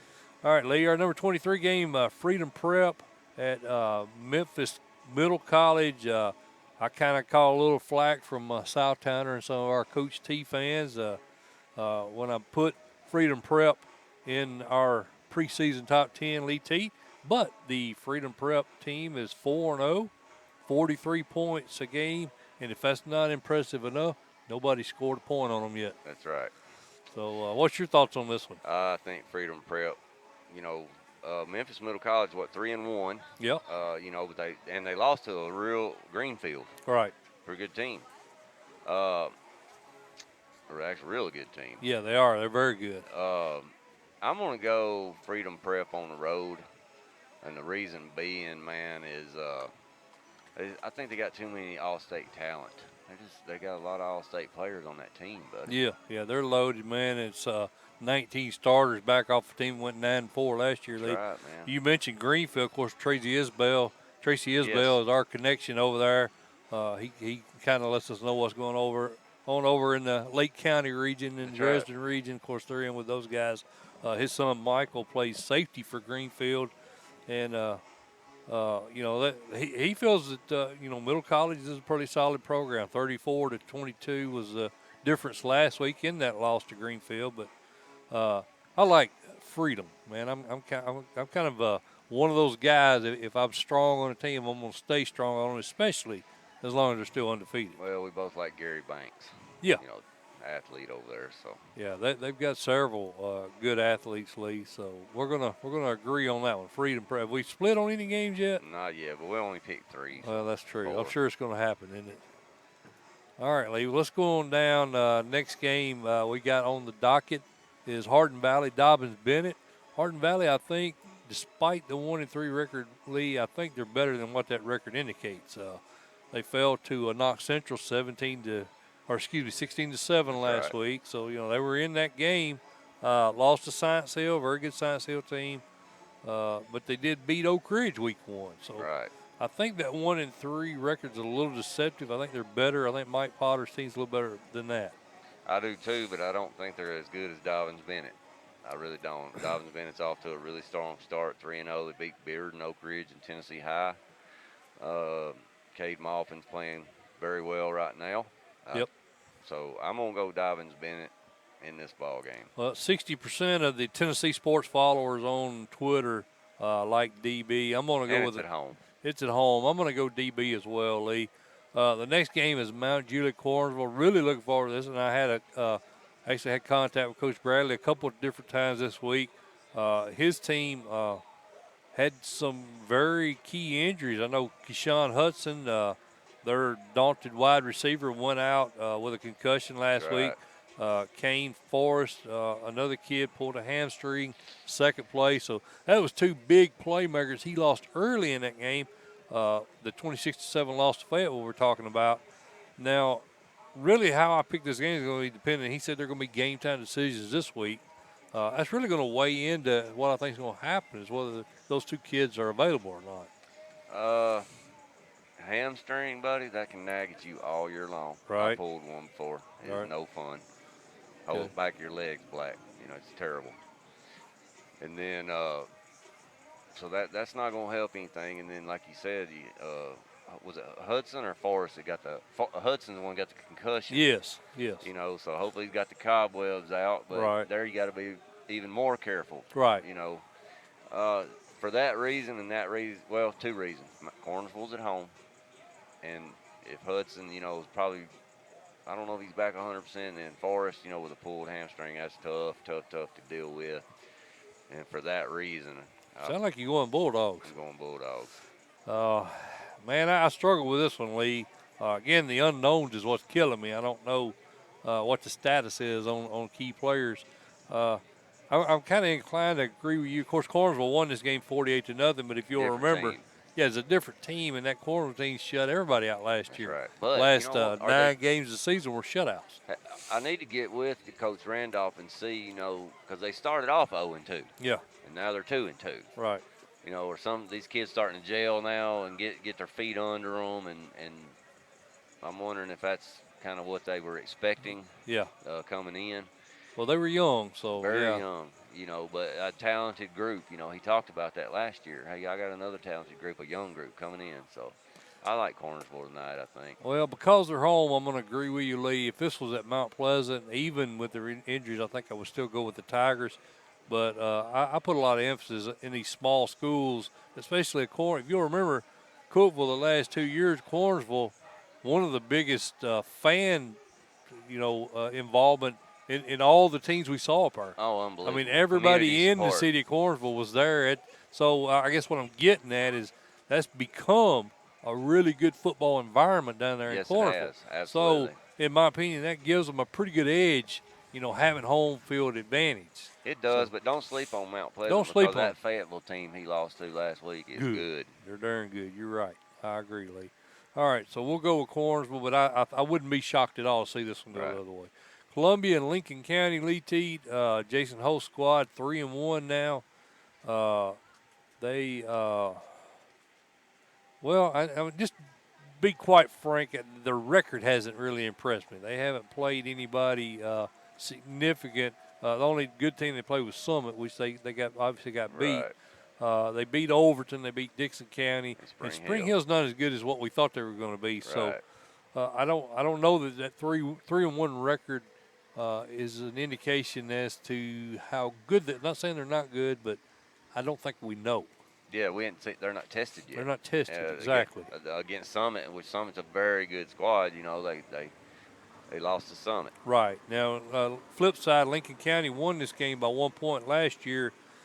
Tim Johnson's squad seems to be playing better. They started out the season 0-2, picked up the big win over Coach McCurry's Franklin County squad 2 weeks ago. Beat Spring Hill last week. But lost to a quality Marshall County squad and a quality Giles County squad. And we had Osteen on, if you'll remember, and they actually led Marshall County late. Yes, they did. And Marshall County had to come back. I'm going to go Lincoln County tonight. It's at home. Tough place to play. That is a tough place to play.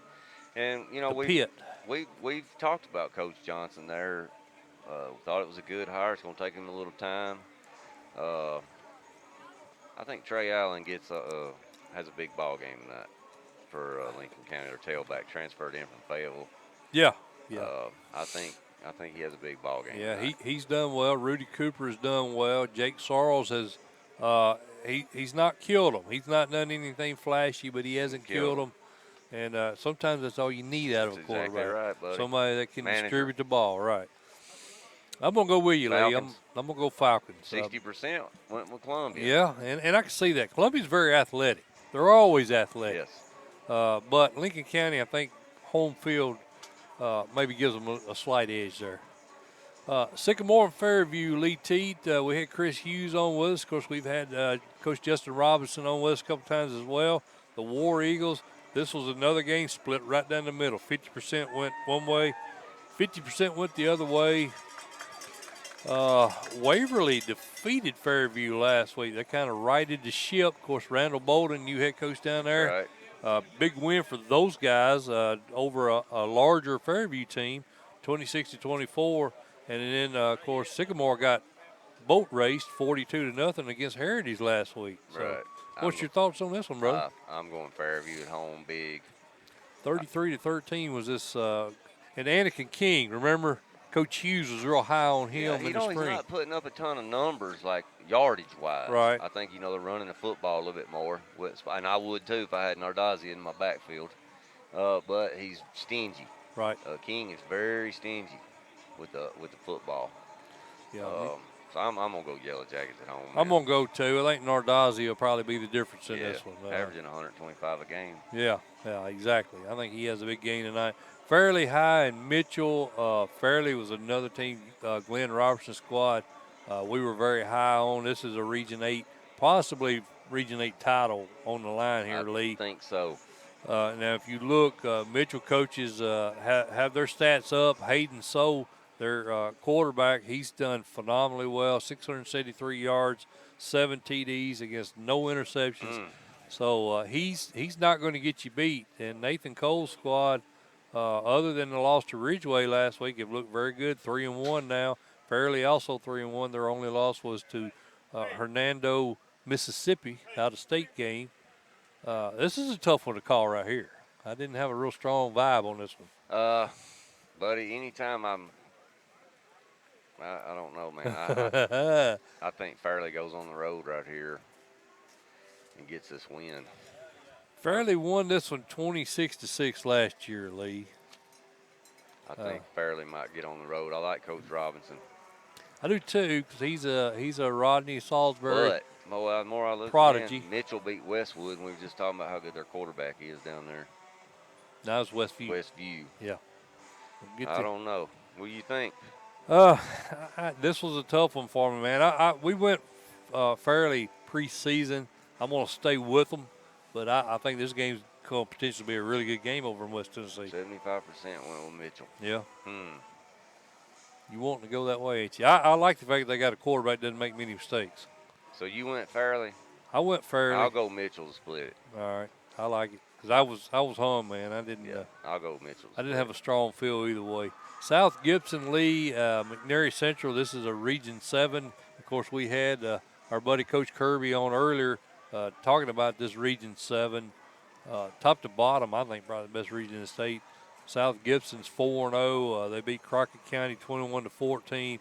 And then you look at McNary Central, their only loss was against that Westview team. Right. Covington plays tonight, and that was I think that was a one score. It was over 100 points scored in that game, if you'll remember. Yeah, it was a barn burner. So my thing is McNary, South Gibson was a popular pick on Coach T. That's what everybody likes. But what I like about South Gibson is they're averaging McNary, they're averaging 49 points a game. And I don't think South Gibson can stop them.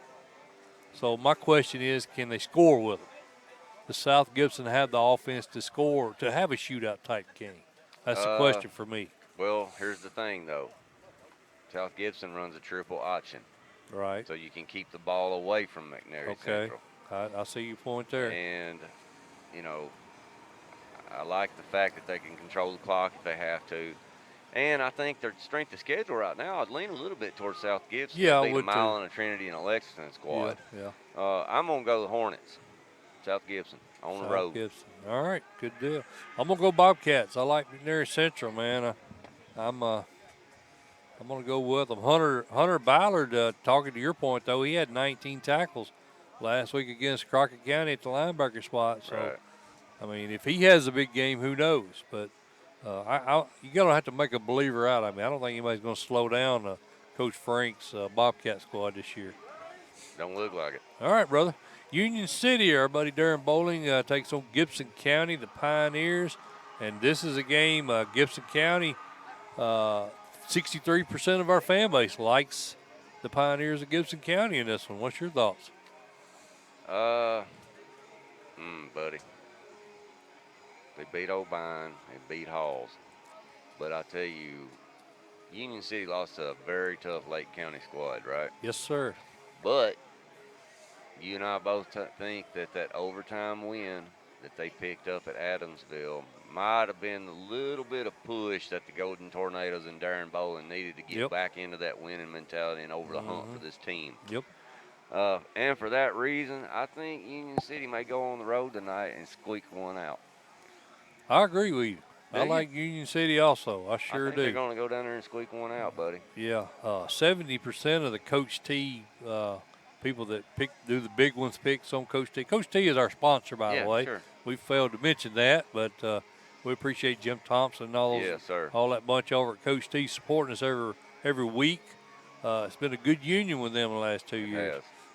Great website. Hope you guys.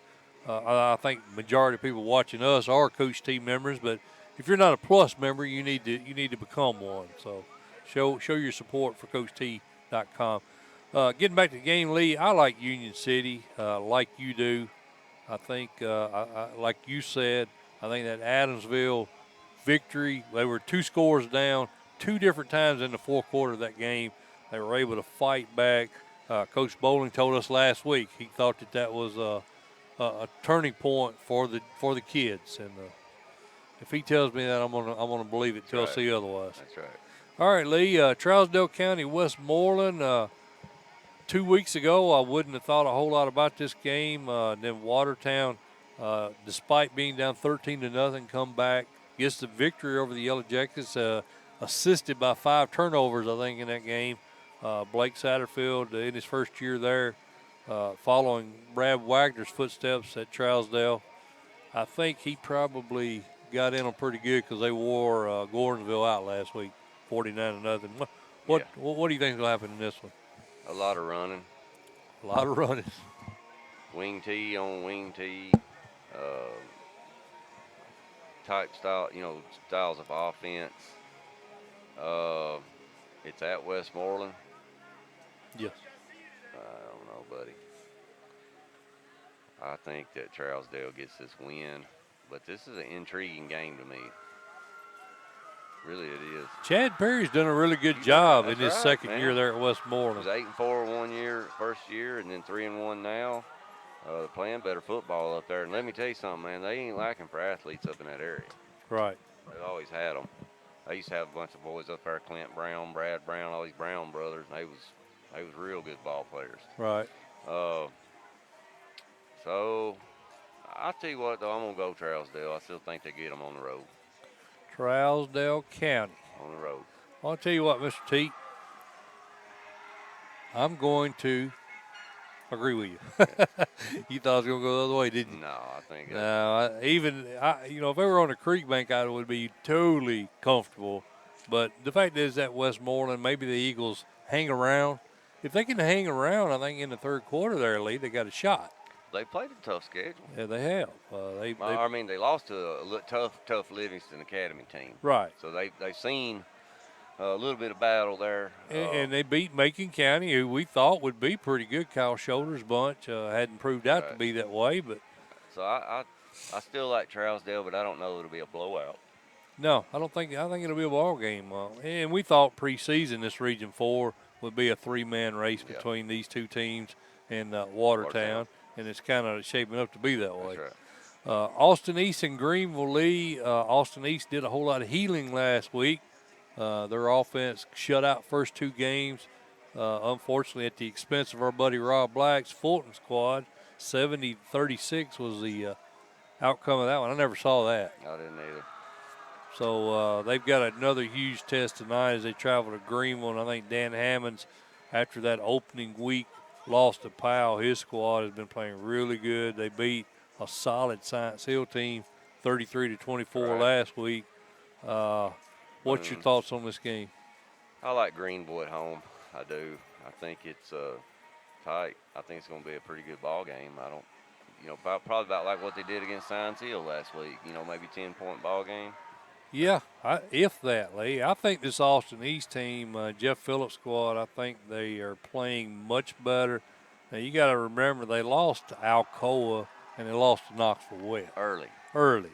And since they beat Kingston, of course, Fulton, as we just mentioned. Right. But they do have Trey Foster at quarterback. He's a preseason All-State. Keon Smith was an All-State receiver. Then they had another receiver, Isaiah Ligdon, that's preseason All-State. So, I mean, they got a lot of offensive firepower. Right. And that speaks more toward Gary Rankin's defense. He was just talking about how good they are, the fact that they shut this team out. Yeah. I think this is a high-scoring game. I do too. I think so as well. I think I'll agree with you. I think Greenville probably 7 to 10 points better, but I expect this to be a very high-scoring game. High-scoring game. All right, so we're going to go with the Green Devils. Lee, Franklin, and Independence, a couple of Region 6, 6A squads. What a shocker. Yeah, I know what you fixing to say. You talking about the Blackman game? Oh, my God, man. Boy, we screwed we screwed that one up, didn't we? Buddy? I almost said something I wasn't supposed to say. Oh, man. 49 to 7. How does that happen? Well, Chase Bishop decides to wake up. Ethan Cash decided to wake up. Yeah. Last week, but I didn't see that. No. Well, we called Ethan out last week. You remember? Yeah, I didn't see a 42-point ball game there. No, I didn't either. I think Ethan was only completing around 50% of his. Yeah, and then we were saying he's got to do much better. Well, he comes out 327 yards, 5 TDs last week, and of course Chase Bishop 210 receiving yards, 11 passes, scored 5 times. So you're right, Lee. I mean, that's exactly what happened in that game. Just too much Cash and too much Bishop. I'm going Indy. Eagles at home. I think they get it done. Yeah. Donnie Webb's team has kind of struggled a little this year, especially on offense. Summit got them 28-14 last week. Ravenwood shut them out the week before. Of course, Riverdale beat them. They did get a win over Siegel in week 1. But that offense has struggled. Guy Lipscomb was moved in at quarterback. I think he's a better dual threat quarterback, but they don't seem to be as productive as they were with Josh Nichols behind center last year. I was kind of questioning that myself a little bit, but I'm not out there every day. In no, practice, exactly. Far be it from me to question. Oh yeah, Coach it's Webb. easy to sit over here in an armchair. Yeah, no, Coach Webb knows what he's doing. I wasn't implying that he didn't. But I had the same. I thought the same thing. Productivity looks like it's been down a little bit. Yeah. But some of that could be the Summit, Ravenwood, and Riverdale are pretty doggone good schools. Oh yeah, no doubt. Coach Webb's got a brutal schedule. Yes, he does. But I like Indy pretty big tonight at home. I do too. I think, this could potentially get ugly. Just to say it plain as I can. Yeah. I like the Eagles. It's an interesting little ball game. Yeah. Next one we got up, Lee, is Haywood and Dyersburg. Dyersburg 3-1. Of course, Dyersburg won this contest last year, Lee, 48-14 during the regular season. Almost flipped the scores around. They matched up to quarterfinals, and it was 47-14 Haywood, which really didn't totally understand that situation. But Bart Stowe's squad, their only loss was to Hardin County last week, but it was a shutout loss, Lee, 35-0. Well, I like Haywood in this ball game. I've always said that area down there around Brownsville, man, they got a lot of talent down in that area. But Haywood County's first 4 ball games ain't no joke, man. They have beat some quality teams. Henry County, Jackson Northside, lost to a really good squad. Was it out of Mississippi? Yes. Olive Branch. Right. That's a powerhouse in Mississippi. And they turned up last week and just boat race Liberty. I like Haywood County tonight. I don't know how big. What do you think? 17? At least. I think Haywood is for real. Oh, yeah, they are. They definitely. Chris Smith. I mean, he didn't leave a solid 6A Germantown team unless he knew what was going on. Yeah, Coach Hookfin had some athletes down there for him, didn't he? He did.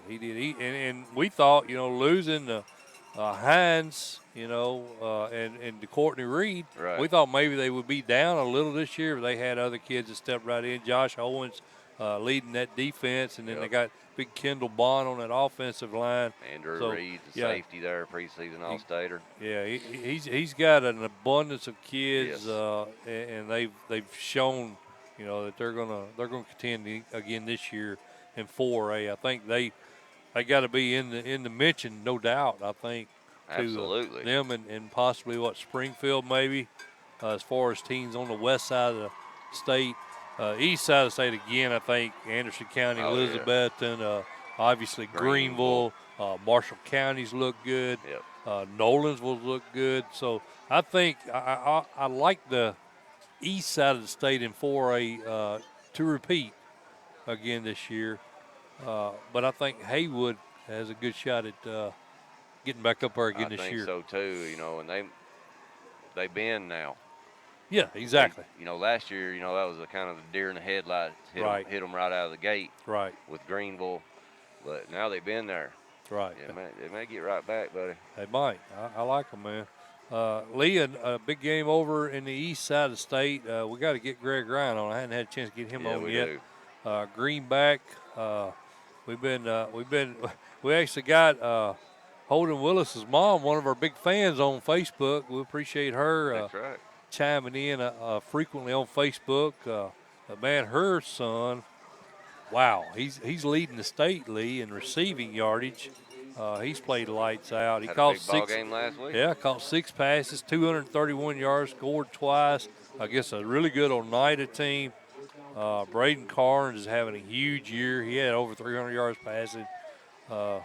Greenback is right where we thought they would be. We had them preseason #1. Of course, they started out 0-2, and everybody was like, "Oh Lord, the sky's falling." They didn't know who they lost to. Yeah, Meigs County and Loudon, 2 good programs, and of course they were breaking in. Carnes, a good That's quarterback, exactly right. but he was fresh to the scene. So I like Greenback. I think Oliver Springs, Larry Green's team is improved. Much improved. Blake Crass has done well for him. I think he's going to have a big game. Trey Boswell, he also needs to have a huge game if they're going to have any chance tonight. Yeah, I think if they're going to keep it close, yeah, those kids have got to play. I like Greenback, pretty big. Be honest with you, Mike. I like them. I don't like them real big. This was one of Greenback's closer games last year, 28-18. I think that actually was their closest game. Right, but it was at Oliver Springs. It was at Oliver Springs. That's true. But Oliver Springs has got some good ball players there. Oh, look, I don't think it's a blowout. Yeah. I'm thinking probably about the same margin as last year, maybe 10 points. 10, 14 points. What do you think? I think 21. 21. You may be right. I mean, Greenback's loaded. I think 21 points. I'll go with you. Springfield and White House, Lee, and this is at Region 5 we were talking about. Very solid region with, of course, Creekwood, White House, Heritage has looked good. Some really good teams there in Region 5. Springfield, 31-10 over Station Camp last week. Their only loss was against these guys, Wilson Central. That's right. So, Coach Wilson, we had him on a couple weeks ago. His squad looks actually very good. This was one of the games that was a toss-up in our Tennessee Sports Twitter followers, 50%. I think so, too, because White House is a very tough place to go in and get a win. Right. Tradition-rich over in that area, cool stadium. And they're undefeated. Coach Hamilton, I think he's been over there, though, like 16 years coaching for Coach Porter. So there again, it's kind of like Coach Kirby. He stepped right on in there. Waited his turn. But I like Springfield's strength of schedule so far. Me too. I think White House is a little deceptive. They beat Hunters Lane, Glencliff, and Station Camp. I don't know if any of them have a win yet. Yeah, I think the combined. Yeah, their combined record I think is 1-11. 1-11. 1-11. Exactly. So I don't know how much to read into that. I don't know. I'm gonna go Springfield on the road. Yeah, I like them too. I sure do. I'm like you. I'm not convinced that White House. I'm not saying that they aren't, but they we'll haven't been tested. Yeah, they haven't been tested yet. We'll know tonight. Exactly. I agree. Lee, we've got Fayetteville and Moore County, a big Region 5 game, and we talked to Bronson Bradley last week about this region. I don't expect the team to get through this region unscathed. And the reason why I say that, Fayetteville obviously has looked the best so far, I think, out of what we know. Right. But we just talked about Gerard Randolph's wonderful squad kind of turning the corner now, Yes, yes. starting to get back to form. It's a good possibility Corners will knock Fayetteville off if Moore County doesn't do it tonight. Moore County was without Kyler Parker, who transferred in from Tullahoma. I'm good friends with his dad. He was out last week in that loss to Forest. Getting him back healthy tonight will be a big plus for Moore County. And But they got to get him the ball more. yeah, 14 yards of carry when he has the ball. You got to get him the ball more. But I like Fayetteville, man. That Josiah Clark, they say he is the real deal. Yeah, no and doubt. Then Hadley, tailback, and then what's his name, Medlin. I mean, Coach Morrison's got a bunch of talent down there, dude, in Fayetteville right now, and I'm gonna stick with them. Yeah. I'm going Fayetteville High Tigers on the road. Yeah, I like them too. I'll be pulling for my boy, Coach Dobbs. I'll be pulling for him down there. We love Jason Dobbs. Sure do. His son, Bryson, one of the best tight ends in the state league. Two-way player down there, plays Very defensive smart line. ball player. Like an extra coach on the field. Yes, sir. He's a really outstanding football player. Good young man. Dylan Scruggs, running back, we mentioned, along with, of course, Kyler Parker's got to have a big game for him. That's right. But I agree with you. I think maybe too much talent on the field for Fayetteville tonight. Yeah. I'm gonna go with you, and I'll take the Tigers. 73% of our fan base agree with us. Lee West has been a team I've been really impressed with. Yes, Lamar Brown over at Knox West. Of course, he come in from Morristown West. I think he's now in his third year there at West, and he's had time to get his system in place. 4-0 right now. They beat Jefferson County, which was undefeated. That's right. Beat them 49-22. They beat Carnes. They beat Farragut, and they beat Bearden. He's played a tough schedule. Yes.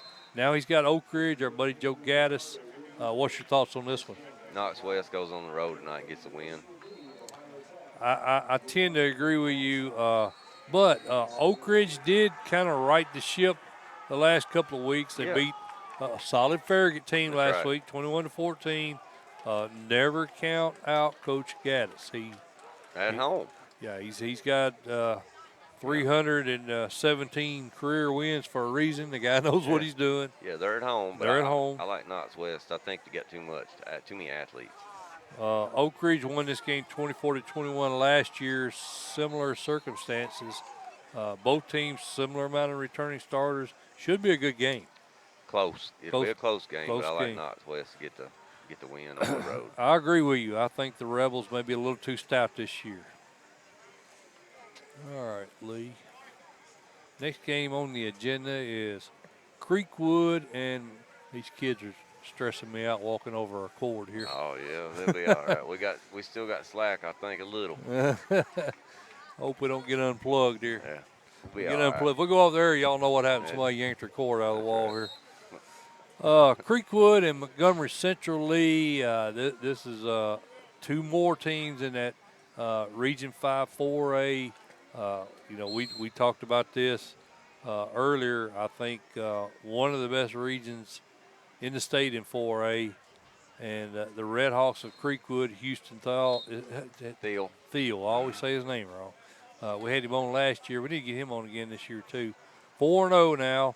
1-0 in region play, and then Central is 3-1. Their only loss was to Portland. And Portland's playing better. Yeah. What do you think about this game? Well, Montgomery Central got them last year. Montgomery Central had a heck of a year last year. Went 10-2. But I think Coach Steele goes on the road tonight, and I think they get the win.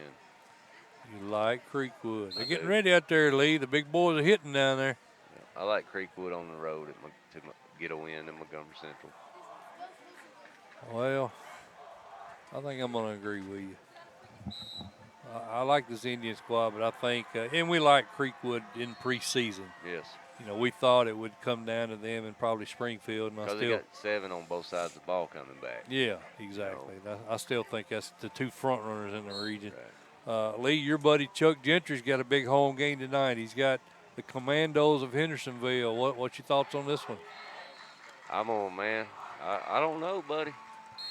I don't know. They barely got Laverne. Laverne's better this year, I in all know. fairness. I know. And lost to Mountain Juliet and Gallatin, but they've only beaten McGavitt and Laverne. Right. Not an impressive resume. Hendersonville has, lost to Beach by 1. We know Coach Crabtree, what kind of squad he's putting on the field. Yeah. And then they lost to Oakland. We know that story. But they beat Giles County and they beat Station Camp. I don't know, man. I do not know. I would feel a lot better if Lebanon's quarterback play was a little more, I guess, consistent. Right. Everybody's teeing off on DeQuante right now, the tailback. They know what's coming. And I'm not taking anything away from Breeze Copas, man. The kid stepped in and been asked to do something by his coaches that he don't normally do, and that's play quarterback. Right. And he's, performed well enough, but I don't know, man. Pick it, Lee. I'll go Blue Devils at home. You surprised me there. I'm going to go Blue Devils at home by. Is that a heart pick? Yeah. I'm going to go Commandos on the road. I think if Lebanon can protect the ball, this will be a close game, Lee. I think Lebanon Lebanon's good. Yeah, I do too. They played well in the They're game we sound. saw them. They play well. They're sound. I think they need to force a couple of turnovers to win this game. So you're going Commandos, and I'm going Blue Devils. Yep, that's it. Now, Lee, here's a big game. If I was in West Tennessee, This is probably the one I would go to, and that's Matt McConnell's Westview Chargers traveling to the Covington Chargers. I'm going to pick the Chargers in this one. Yeah, I'm going Chargers. 85% of our fan base, Lee Teague, like the Covington Chargers to win this one. J.R. Kirby squad. Now, I like Covington as well. I think Marcus Hayes will have a big game tonight. I think this is going to be a shootout. I think it's going to be a lot of points scored. This game may still be going on at 11 o'clock tonight. It could very well be. Coach McConnell didn't leave Waverly to go to Westview if they didn't have talent. Exactly. And Simpson's only a sophomore. Can you believe that? Yeah, that's right. I'm going to stay with you, man. I'm going to go Covington at home. That's a tough place to get a win. We love Marcus Hayes, actually. Yeah. I think if Westview can turn them over a little bit, if they could get Covington turned over and get them behind the chains, it might be a little different ball game. But I like Covington. But I think it's going to be, like you said, it's going to be high scoring, but it might be who has the ball last. Yeah, it very well could be. I agree with you. I'm going to go that way too, Lee. Covington, I think what's going to show up in this game is experience level. Covington's made back-to-back trips to Cookeville. They've got, although they did graduate a lot, they still got 8 kids coming back on that defensive team that held Alcoa in check in a title game.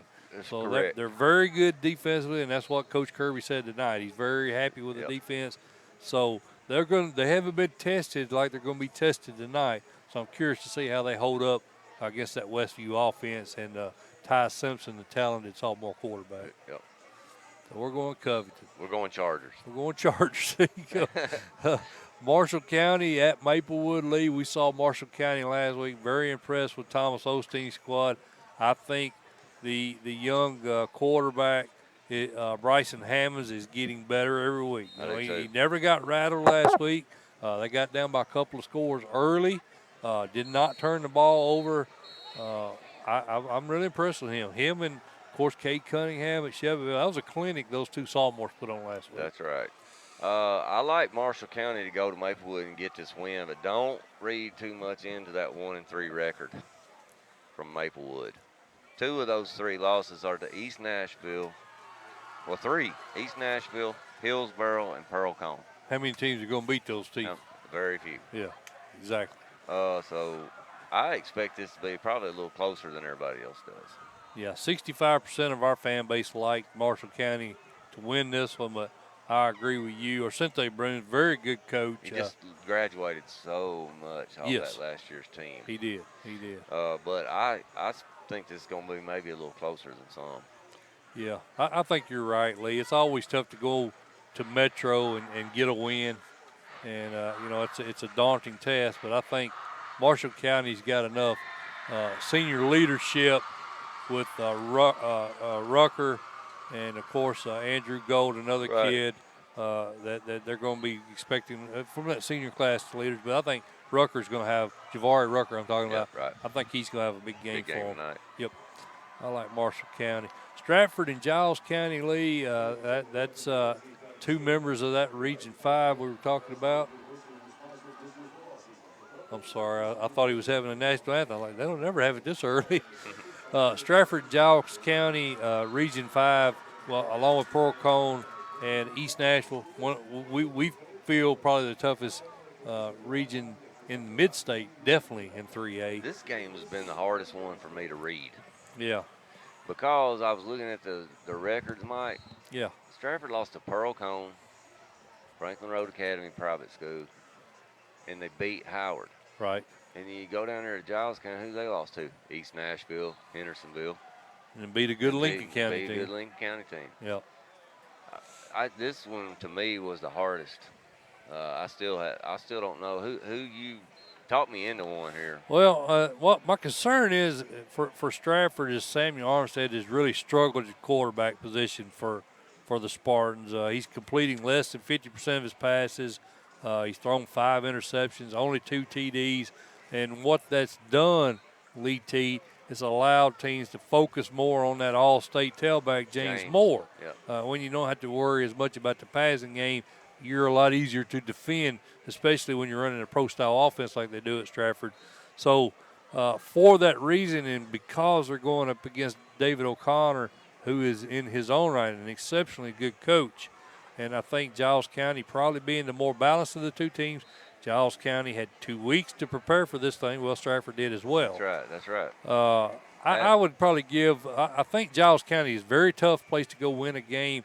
I'd probably leaning toward Giles County Bobcats. I think you're right, Mike. I think I'm going to lean there strictly and for all the things you said, but I think probably more so because they're at home. Yeah, I'll go that route. All right, Lee, we've got to speed it up, brother. We've got 2 games left, and we've got 2 minutes. minutes. Ravenwood, Brentwood. This is one of the 2 games you and I were debating on going to. We opted to go here because we figured there'd be a lot more media and whatnot there at Brentwood, because considering those 2 teams over in Williamson County were expected to go very high in the rankings. Ravenwood has been playing lights out. Did you get to see any of that Pulaski game last week? I did not. That was a thing of beauty. Garcia had 383 passing yards. 355 of those passing yards were to Andrew Mason, the Rice commitment. He had a state record 8 TDs, 7 of them receiving. It was a fun game to watch. I watched it on UPN 30. Brentwood. Now, I know preseason, Lee, you felt Brentwood was going to win this region. I felt Ravenwood would win this region. Yep. What's your thoughts now? Brentwood gets the win tonight. Oh, you sticking to your guns, huh? Yes, sir. Despite the 21-14 loss to Henry County last week. Yes, sir.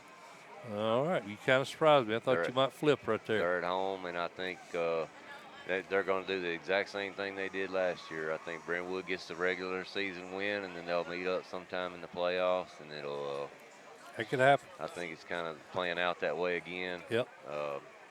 I like Coach Crawford at home. Yeah.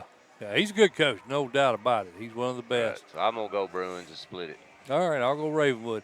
All right, our game, Lee, Wilson Central and Mount Juliet. This is, I think this is going to be a really great game over here. What's your thoughts on this one? I know we've discussed that game. We've had both coaches on, and we've discussed that game a lot, so we don't have to get real deep into it. But what's your thoughts on it? I like Mount Juliet at home, and like I said, Coach Perry earlier in the interview, he hasn't lost 2 straight since 2016, and that's the team that he took deep. Yeah. And he said he sees a lot of similarities. I got no reason to doubt him. I think this is going to be a tight game, though. Right. I do think it's going to be a tight ball game, but I like Mountain Juliet probably pull out in the 4th. I think Tristan Lewis has to have a huge game for Wilson Central to have a shot in this one. Right. Coach, we mentioned that Coach Dedman, they converted over to the spread this year. They've run the wing tee. He says that game fits Lewis's game better. That type of offense does. He's been very impressed with Tristan Lewis's progress Yes. in this new offense. I think that if Mount Juliet is going to win this game because they've had their woes at quarterback, Messinger's had some issues. Right. I think they need to turn the ball over a couple of times. I I think they will. I think Malik Bowen has a big game tonight. I think so. I think Lewis coming into this environment, I mean, this fan base is ready, bro. They're ready. Yeah. I think the young sophomore quarterback coming into this environment might get in his head a little bit. I agree. I think that's probably going to be the difference in the game. I think Mount Juliet probably forces a couple of turnovers and comes out of here with a 7-point win. I think they'll pull away late. I do. Pull away late. Yep. All right, brother. Well, it's been a good show, I think. I hope. I thought we had a good show last week, so you never know. But That's we are right. recording this show, so if something happens that we did, I didn't get any messages from my better half saying we went off the air, so hopefully we're good. But this has been the Friday main event. And again, we appreciate you guys tuning in each week. We're every Friday, 4:30. We're live. You never know where we're going to be at. That's right. We'll be at Riverdale next week, Lee. So pretty excited about that. They've got a big game with Blackman. I think that's going to be a good one. But please go to Coach T. Subscribe to Coach T. Subscribe to Friday Main Event.